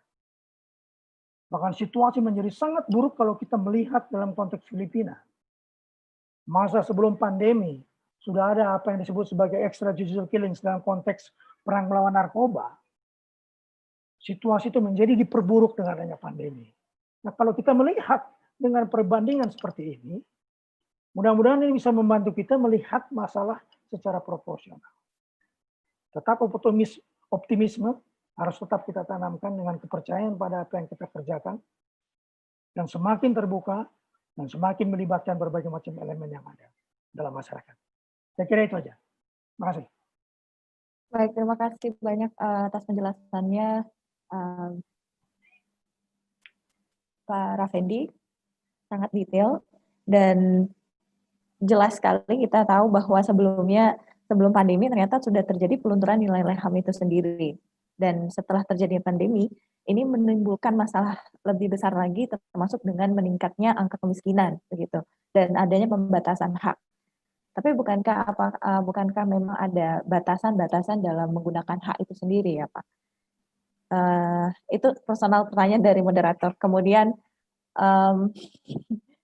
kemudian kita tahu bahwa para aktivis HAM dipandang terlalu cenderung pada prinsip-prinsip lainnya yang sebenarnya prinsipnya tetap mengacu kepada norma-norma HAM yang sudah tadi dibahas oleh Mbak Asvin juga, begitu, dan harus ada optimisme tentunya, gitu.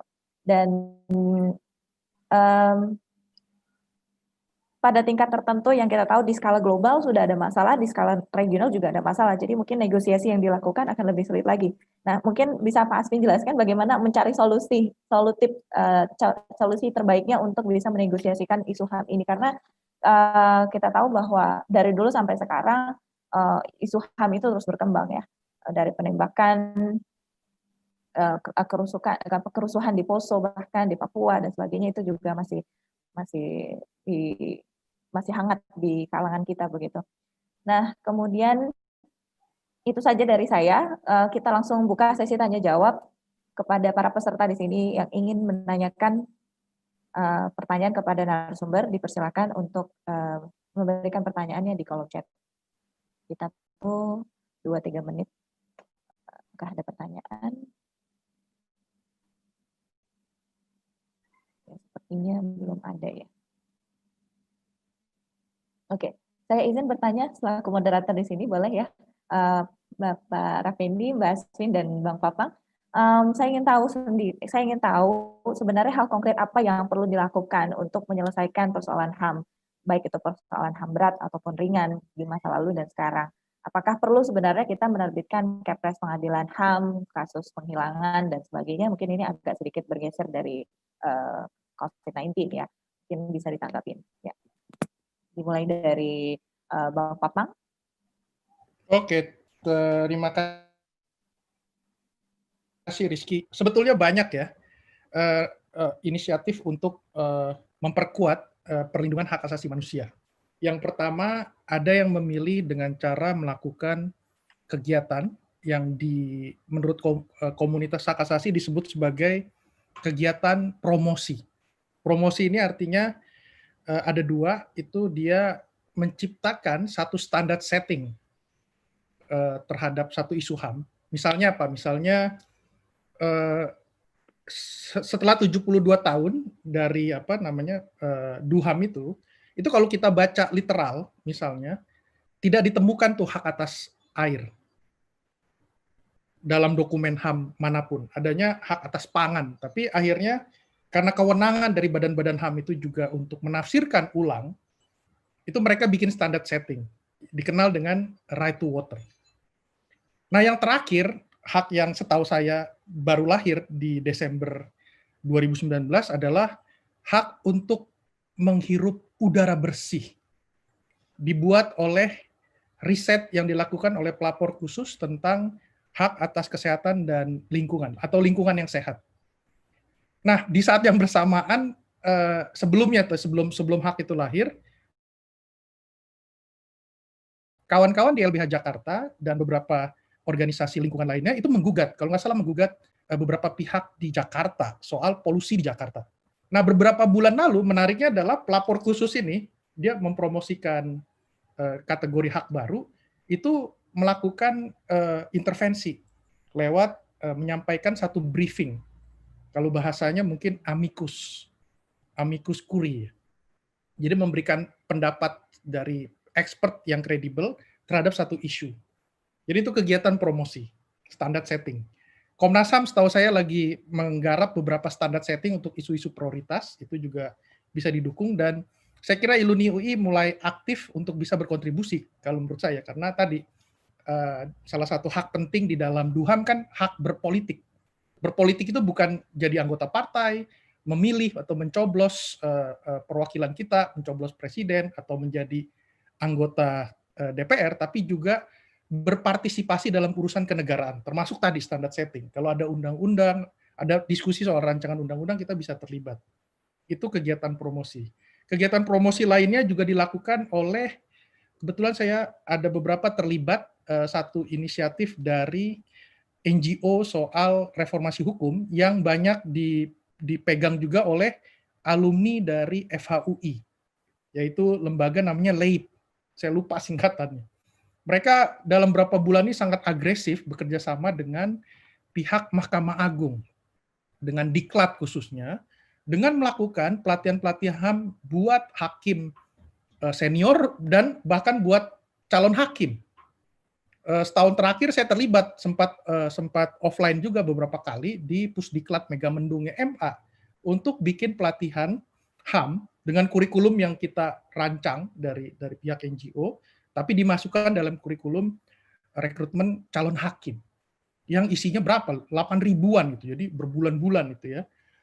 Kita walaupun tadi sesinya cuma 2 jam, tapi hasilnya luar biasa. Saya lihat calon-calon hakim yang baru itu punya perspektif segar gitu. Yang baru. Nah, kemarin juga lanjut dengan training-training hakim, bahkan kerjasama dengan Hakim Agung dari Norwegia.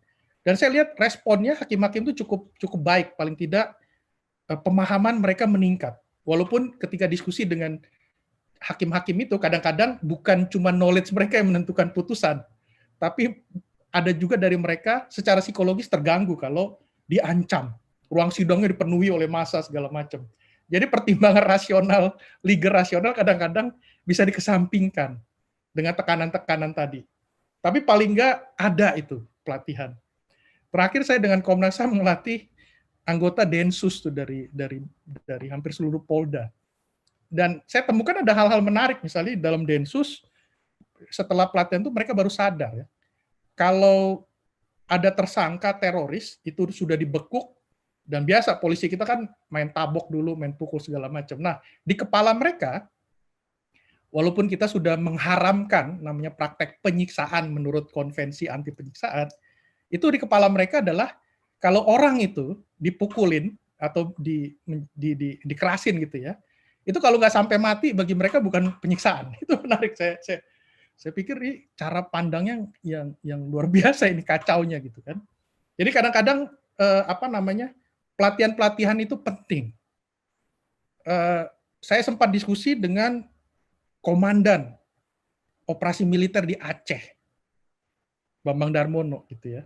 Nah itu ada perubahan, dia ya kita bisa kritik tuh praktek darurat militer di Aceh, tapi ada beberapa sidang pengadilan militer di sana, dan kalau menurut kawan aktivis dan orang terkenal ya bekas Pemret Jakarta Post, itu TNI yang beroperasi di Aceh itu relatif agak ketat. Kenapa? Karena mereka di training secara intensif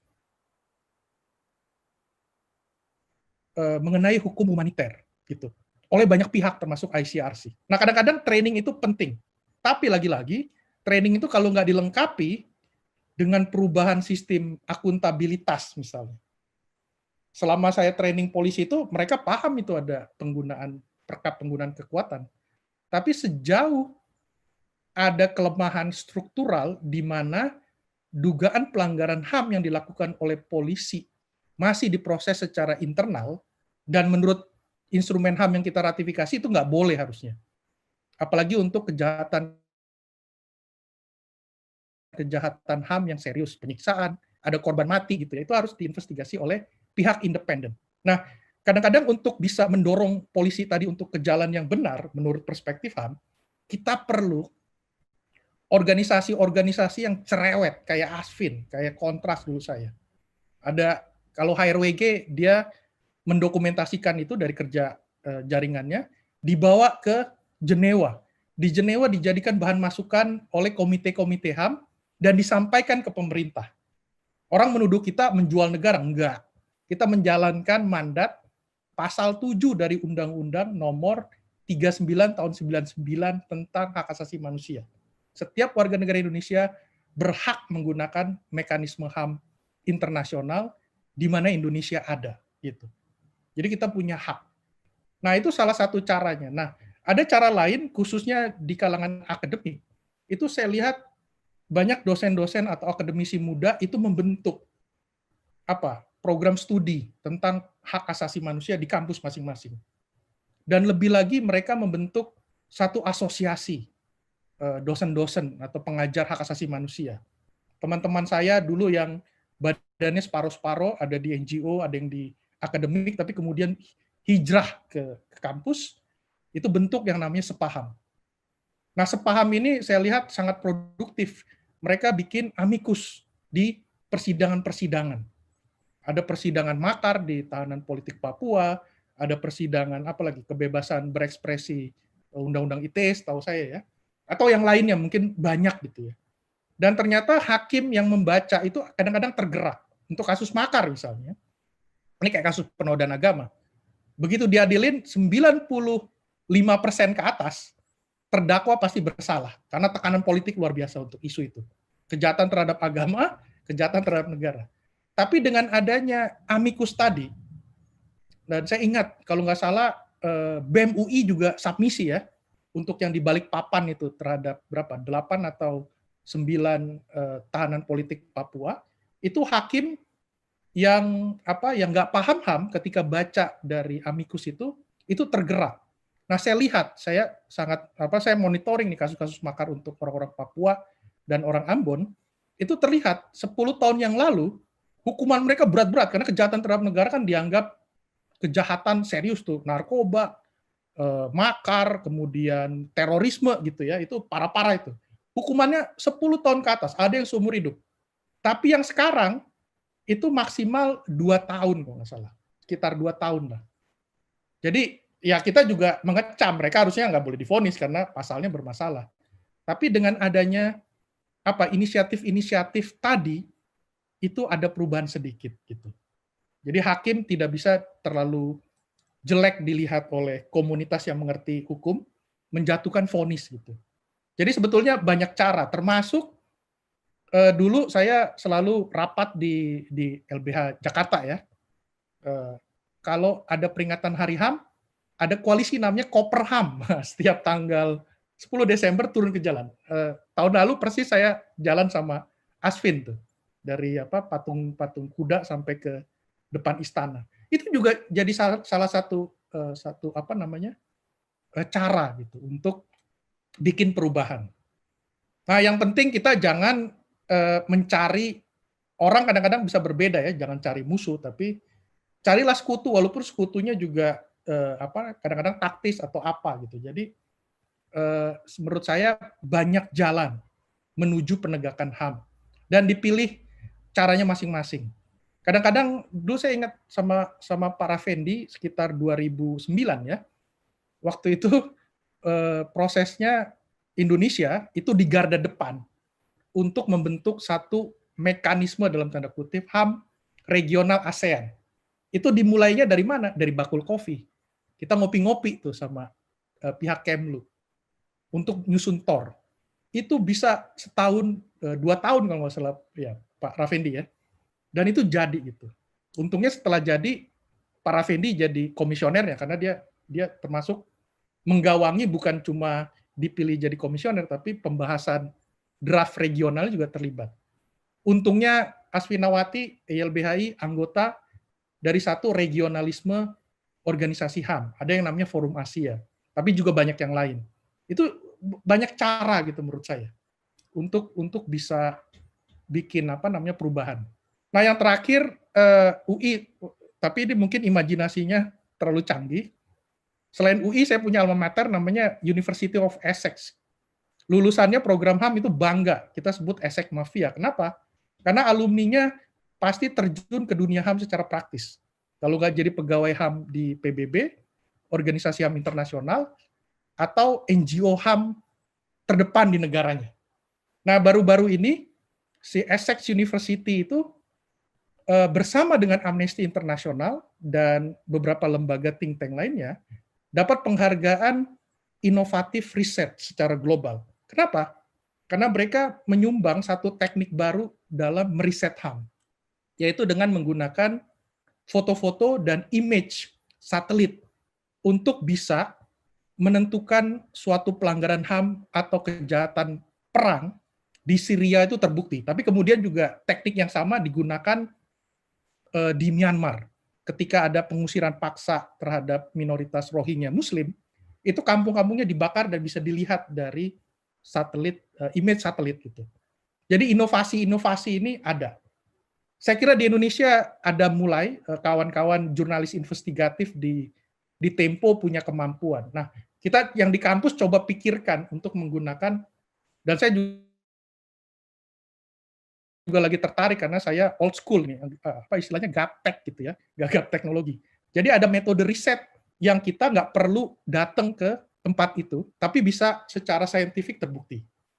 Tahun lalu ketika saya waktu itu masih di Amnesty, memantau situasi dugaan kekerasan polisi pasca pengumuman Bawaslu, itu tim pemantaunya ada di depan McD, tapi kejadiannya di daerah Tomang, kejadiannya di daerah Tanah Abang, dalam situ kan. Jadi kita kekurangan orang. Tapi ternyata kita bukan buka hotline, tapi ada orang share foto-foto dan video. Nah, video itu dibuat dari smartphone yang harganya ada yang 1 jutaan. Nah, foto-foto dan smartphone tadi, kalau dia punya metadata yang baik, itu dia bisa dibuktikan secara saintifik, dibikinnya di koordinat di mana, pada waktu kapan. Jadi untuk menguji apakah audiovisual tadi itu betul valid atau tidak. Jadi kita bisa bikin laporan. Kita bisa bilang bahwa polisi melakukan excessive use of force, penggunaan kekuatan berlebih terhadap demonstran yang udah nggak berdaya, udah dibekuk dia kanan kiri. Nah, pola ini terus berulang kan sampai yang kemarin-kemarin juga begitu. Sebetulnya di Papua udah harian itu ya hitungannya. Nah, model-model ini menurut saya yang unik. Kalau UI berani kita mau kembangkan, luar biasa ini. Ini salah satu metode riset sosial dan HAM yang menarik gitu. Nah, saya baru diminta oleh satu mekanisme di Aceh lokal namanya KKR Aceh. Itu Komisi Kebenaran dan Rekonsiliasi Aceh berdasarkan kanun dan undang-undang pemerintahan Aceh mau bikin laporan. Nah, karena dia badan negara, mereka dapat jumlah kasus yang luar biasa besar. Nah, diperlukan satu metode kuantitatif dan statistik untuk bisa bikin analisis. Nah, kebanyakan anak-anak LSM nggak terlalu kuat untuk statistik. Saya aja jurusan sosiologi ambil statistik 1, 2, 3, metode penelitian sosial 1, 2, 3. Tetap setelah bertahun-tahun di NGO nggak pernah dipakai, jadi luntur gitu. Padahal itu istilahnya metode ilmiah yang penting juga buat isu hak asasi manusia. Bahkan PBB itu bikin satu panduan soal statistik and human rights. Nah, ini sebetulnya ranah yang UI bisa pegang juga gitu. Karena saya belum ngomong ke UGM ke yang lain-lain. Jadi saya baru ngomong ke UI kalau tertarik ini bisa gitu. Ini kalau untuk kampus ya. Mungkin yang lain bisa tambahkan. Ya, baik, terima kasih Bang Papang atas penjelasannya terkait dengan pertanyaan saya sendiri. Jadi intinya kita harus melihat adanya kegiatan promosi ya, menciptakan standar setting, kemudian ikut terlibat dalam diskusi-diskusi, dan juga perlu menekankan lagi organisasi-organisasi seperti YLBHI dan Kontras untuk bisa mengedepankan isu HAM ini, dan juga cara solutif lainnya bisa dilihat dari kalangan akademisi atau bahkan kampus yang kemudian banyak persidangan-persidangan yang dilakukan seperti itu. Nah, kita lanjut dengan pertanyaan berikutnya. Ada dari Bapak Zainal, akan saya bacakan. Izin bertanya untuk Mbak Asfinawati, bagaimana pendapat Anda tentang terbunuhnya personil FPI di jalan tol? Apakah ini termasuk pelanggaran HAM berat dan bagaimana solusi terbaiknya? Begitu, terima kasih Mbak. Ya, waktu dan tempat dipersilakan untuk merespon pertanyaan Pak Zainal. Ya, terima kasih. Tadi sepertinya Papang dan Pak Refendi udah bilang soal ini ya. Jadi ada indikasi memang pelanggaran HAM karena apapun yang orang lakukan, dia bisa jadi tersangka apapun, dia tidak boleh dibunuh karena itu bukan porsi polisi melakukan pembunuhan itu. Apa gunanya ada pengadilan kalau begitu? Dan tadi Papang sudah menunjukkan lampiran dari peraturan Kapolri penggunaan kekuatan. Kalau setiap orang yang menggunakan kekuatan, apalagi sampai mengakibatkan orang meninggal, itu harus mengisi form. Jadi dia nanti kan kalau mau ngarang jadi bingung gitu, apa alasannya, di mana dan lain-lain. Tentu saja kalau menurut kami, kalau korbannya sampai meninggal perlu lebih dari itu. Yang jarang sekali dilakukan oleh kepolisian adalah melakukan penyidikan sebagai sebuah tindak pidana. Sebagian besar mereka langsung masuk ke bagian disiplin gitu, yang tentu saja pendekatannya kan sangat berbeda antara disiplin dengan tindak pidana. Kalau tindak pidana ada penyidikan, dan itu sebetulnya ujian buat Polri apakah ada profesionalitas dan akuntabilitas kelembagaan yang memungkinkan Polri, siapapun yang duduk di sana, tidak tergantung dari niat baik Polri-nya, itu memiliki struktur sehingga bisa mengadili dirinya sendiri. Artinya, apakah kalau ada kabar reskrim misalnya menyuruh orang gitu, menggerakkan orang, memberikan perintah untuk melakukan extrajudicial killing misalnya gitu, apakah itu mungkin disidik? Itu kan kalau sekarang kan nggak mungkin gitu. Saya pernah ngelaporin kabar reskrim soalnya ke Propam, itu yang saya temui udah langsung kepala divisi Propamnya, itu belum apa-apa udah males nerima laporan, harus berdebat dulu supaya laporan diterima. Kenapa? Karena dia posisinya lebih rendah dari kabar reskrim. Begitu laporan itu tercatat, dia punya tanggung jawab menyelesaikan dan dia males juga gitu. Itu baru masalah disiplin. Nah, tadi pertanyaannya adalah apakah itu pelanggaran HAM yang berat? Ya, nanti pelanggaran HAM yang berat kan punya dua dimensi. Setidaknya kalau dalam kasus ini kan tidak mungkin genosida gitu ya. Maka kemungkinan besarnya hanya kejahatan terhadap kemanusiaan, crimes against humanity. Berarti dia harus bisa dibuktikan apakah ada yang sistematis atau meluas bukan dan gitu. Artinya apakah ini melalui sebuah kebijakan dan atau kalau kita pakai yang meluas, ini menyebar, terjadi, menimpa masyarakat sipil di berbagai tempat gitu. Mungkin menarik sebetulnya menurut saya pertanyaan Pak Zainal saya perlakukan sebagai sebuah inspirasi menarik kalau Komnas HAM karena yang punya kewenangan melakukan penyelidikan pro justisia mereka mengembangkan penyelidikan dengan melihat apakah ada keterkaitan antara extrajudicial killing yang satu dengan extrajudicial killing yang lain sehingga bisa membangun konstruksi kasus sebagai pelanggaran HAM yang berat. Mungkin itu jawaban dari saya. Terima kasih. Baik, terima kasih Mbak Asfi sudah menjelaskan sudah merespon pertanyaan dari Bapak Zainal. Ada juga pertanyaan yang ditujukan sepertinya kepada seluruh narasumber, karena tidak spesifik kepada siapa, dari Mbak Ayuning Tias. Saya bacakan terlebih dahulu karena narasinya cukup panjang. Memilih tidak menikah juga merupakan hak asasi manusia, entah karena trauma atau apapun. Lalu kedua, di Indonesia banyak juga korban pemerkosaan yang terpaksa harus membereskan anaknya. Intinya banyak perempuan yang menjadi single mom, dan banyak yang share ke saya bahwa di Dukcapil pun itu merupakan adanya pelanggaran hak. Misalnya status hanya ada menikah, belum menikah, duda atau janda. Kenapa nggak ditambah tidak menikah atau dihapuskan sama sekali seperti di luar negeri? Nah, kedua, saat membuat akta lahir anak, ketika status tidak menikah harus ada tulisan anak di luar nikah atau anak di luar catatan hukum. atau anak di luar catatan hukum negara di akta kelahiran tersebut. Nah, kenapa harus ada tulisan seperti itu? Anak akhirnya jadi korban. Ya, anak akhirnya jadi korban HAM sejak bayi. Nah, bagaimana nantinya saat dia ada di sekolah? Sementara negara kita, ya tahu masyarakat Indonesia suka gibah gitu. Jadi menurut saya Indonesia masih belum memihak pada perempuan dan anak. Dimulai dari hak dasar yaitu data kependudukan. Nah, di sini saya ingin bertanya kepada seluruh narasumber bagaimana tanggapan. Terima kasih. Ya, boleh ditanggapi. Boleh dari Pak Raffendi mungkin pertama untuk menjawab. Boleh deh, gantian kali ya. Langsung aja barangkali nimpalin gitu kali. Karena pesertanya kan tidak terlalu banyak. Saya kira bisa ada 19 orang ya kalau nggak salah kita di sini, termasuk kita pembicara. Betul dan Pak. Mungkin di YouTube cuma 2 orang. Ini langsung aja saya kira timpalin apa yang ditanya ya. Pertama pertanyaan dari Ayuning Tias Widari.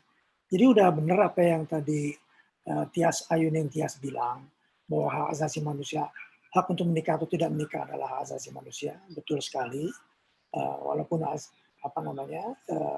right to have family itu juga berimplikasi right not to have family dalam konteks sebuah perkawinan ataupun kehidupan bersama atau apapun bentuknya ya. Tapi intinya itu adalah hak asasi manusia. Dan sebetulnya undang-undang Dukcapil kita itu sudah agak maju sedikit ketika dia mulai mengakui pencatatan sipil ya untuk kepentingan anak, for the best interest of the child, berdasarkan konvensi hak anak. Di mana tidak diperlukan lagi itu pencatatan anak itu harus dengan siapa bapak anak ini. Justru untuk kepentingan bahwa anak itu harus tercatat di dalam catatan kependudukan negara. Sehingga anak tersebut tidak kehilangan hak-haknya yang terkait dengan hak perlindungan negara terhadap anak-anak. Jadi itu betul sekali, ini persoalan di dalam pelaksanaan. Nah, jadi kalau terjadi kasus seperti ini, ada beberapa organisasi hak-hak perempuan yang spesifik menangani persoalan seperti ini. Seperti LBH Apik, seperti mungkin juga PEKA ya, yang mungkin sangat spesifik pada single mother, tapi dalam persoalan kegiatan ekonomi, pemberdayaan ekonomi perempuan.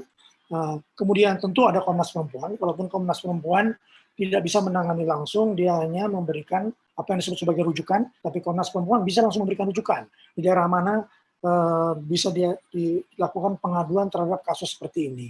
Jadi implementasi adalah persoalan yang paling challenge yang paling besar di dalam pelaksanaan asasi manusia.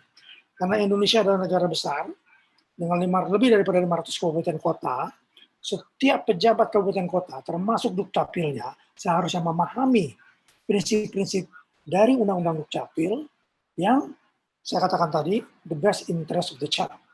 Jadi tidak bisa status tidak menikah kemudian dia punya anak menjadi masalah atau dicatat sebagai sebuah tidak. Tetap statusnya tidak menikah dan kemudian anak harus didaftarkan dalam kartu keluarga. Itu sudah ada dalam peraturan undang-undangannya dan regulasinya. Jadi kembali ini persoalan advokasinya, persoalan pengaduannya, makanya ada mekanisme pengaduan. Gitu. Baik, saya sedikit menimpali apa yang dikatakan Papang tadi ya, soal training. Pesimisme yang tadi dikatakan ya, tadi moderator juga sempat tanya kan hak asasi manusia bisa dibatasi, betul bisa dibatasi, tapi tidak semuanya.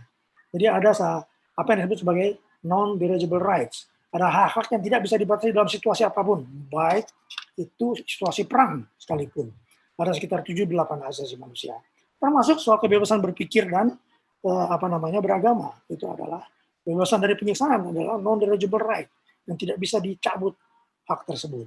Nah, tapi dalam persoalan pembatasan itu, hak asasi manusia mengatur bagaimana cara membatasinya.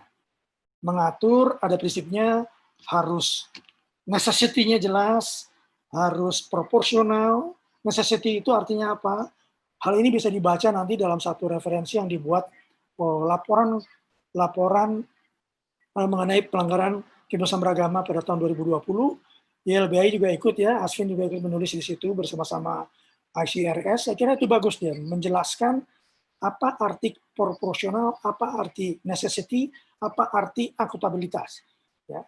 Bagaimana proses akuntabilitasnya.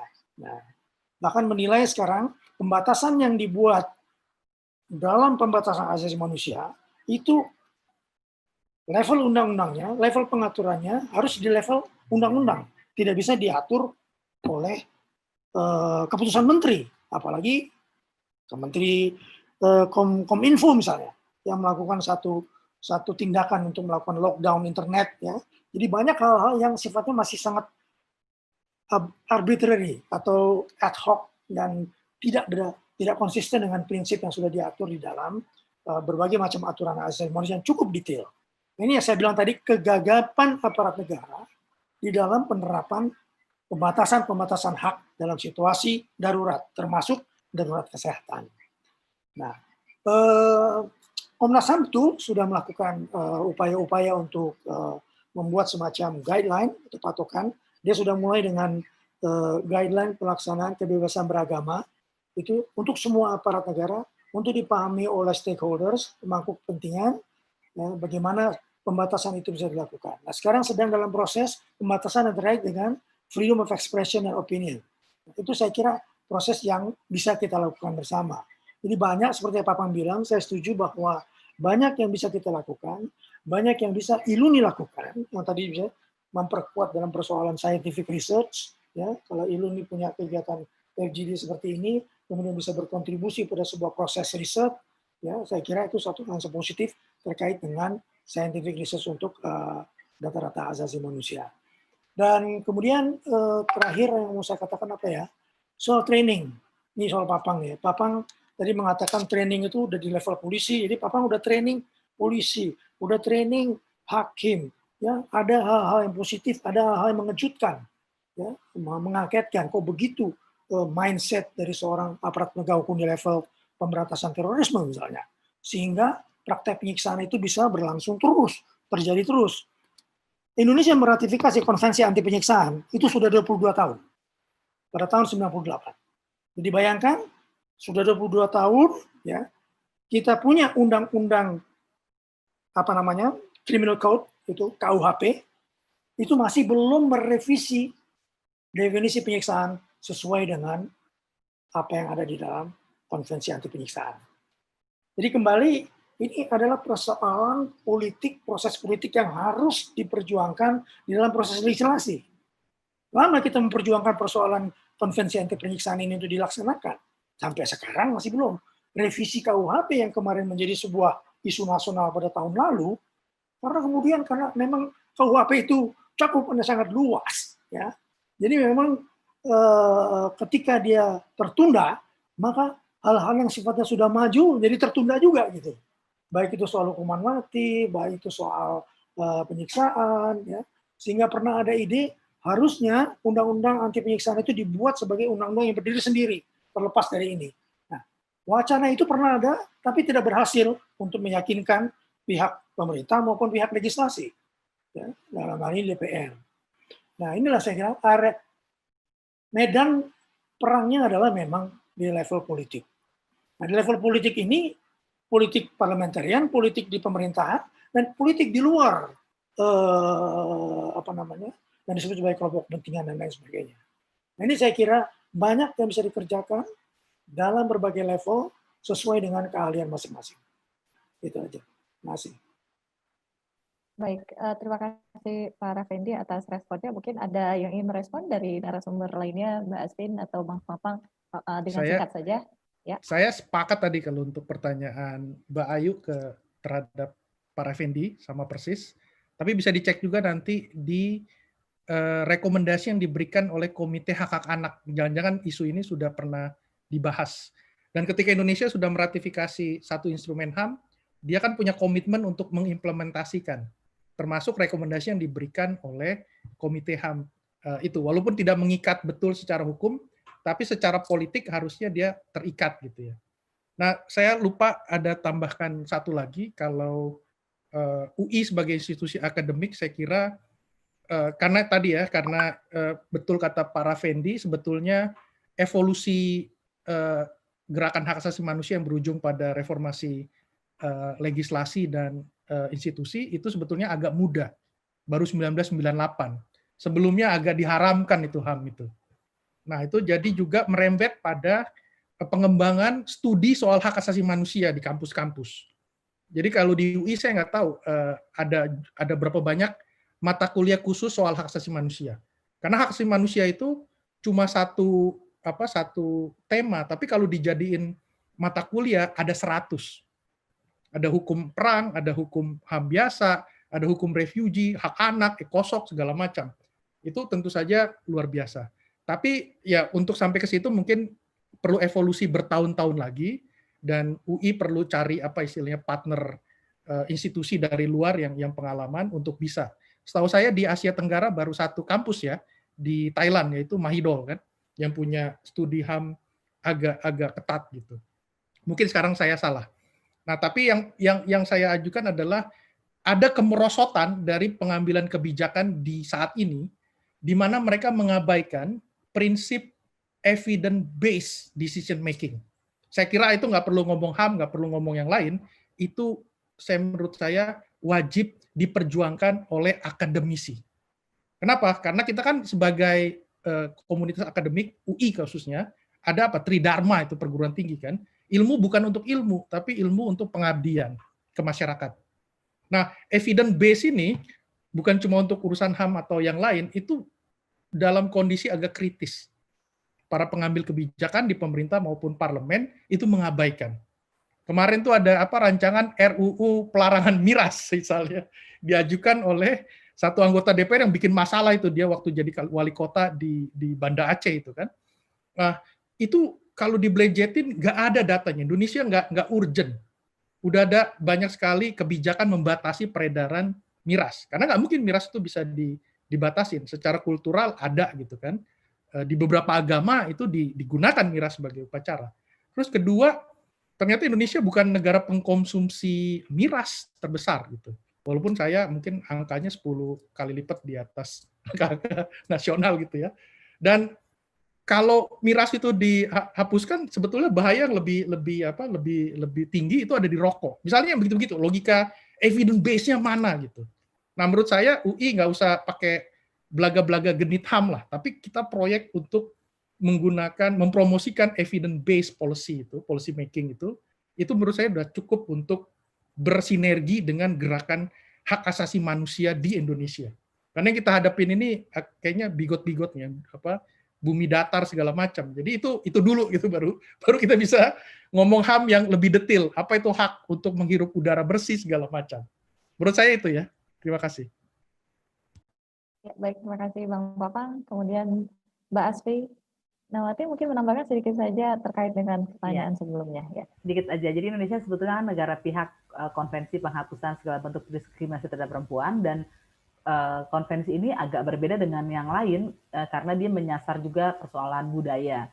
Karena masalah patriarki itu kan masalah memandang perempuan tidak sama dengan laki-laki itu adanya di dalam budaya, sehingga kewajiban negara pihak Indonesia juga sebetulnya membuat budaya Indonesia ini semakin lama semakin setara sebagai bagian dari negara pihak SIDO. Itu aja mungkin dari saya. Terima kasih. Baik, terima kasih kepada Mbak Asfi Nawati, dan terima kasih juga kepada para narasumber karena kita sudah di akhir diskusi ini. Saya selaku moderator akan mengakhiri jalannya diskusi, dan sebelum kita tutup, saya personal akan menyampaikan selamat Hari Hak Asasi Manusia. Wujudkan suasana demokrasi yang melindungi dan menghormati hak asasi manusia karena setiap orang mempunyai martabat dan hak-haknya yang sama. Begitu dari saya undur diri, saya kembalikan lagi kepada Mas Ceta untuk menutup diskusi ini. Ya. Baik, terima kasih Mbak atas pemaparannya, dan terima kasih juga kepada para narasumber yang telah menyampaikan masing-masing penjelasannya secara komprehensif. Oke, acara ini akan ditutup dengan pembagian sertifikat secara daring. Pertama, kami mengucapkan terima kasih banyak kepada Mbak Asfi Nawati selaku narasumber. Terima kasih banyak, Mbak. Dan yang kedua ada dari Bang Papang Hidayat selaku narasumber. Terima kasih juga atas penjelasannya. Dan yang ketiga, Bang Rafendi Jamin selaku narasumber. Terima kasih banyak atas penjelasannya. Dan yang terakhir, Mbak Rizky Aryan Selvi Utami selaku moderator. Terima kasih juga telah mengiringi diskusi pada pagi hari ini. Baik, sekalian mau menginfokan bahwa pada hari Minggu kita rencananya bakal ada webinar nasional, serta pada hari Sabtu besok akan ada webinar mengenai serap aspirasi RPPUU Cipta Kerja. Dan jangan lupa kepada rekan-rekan untuk mengikuti segala aktivitas Iluni UI melalui media sosial kami. Dan jangan lupa untuk mensubscribe channel YouTube kami agar rekan-rekan tidak ketinggalan mengenai berbagai update maupun video-video yang diluncurkan oleh Iluni UI. Baik, sekian dari saya. Cukup itu saja. Terima kasih banyak kepada rekan-rekan. Mohon maaf kalau misalnya ada kesalahan kata. Wabillahi taufiq wal hidayah. Wassalamualaikum warahmatullahi wabarakatuh.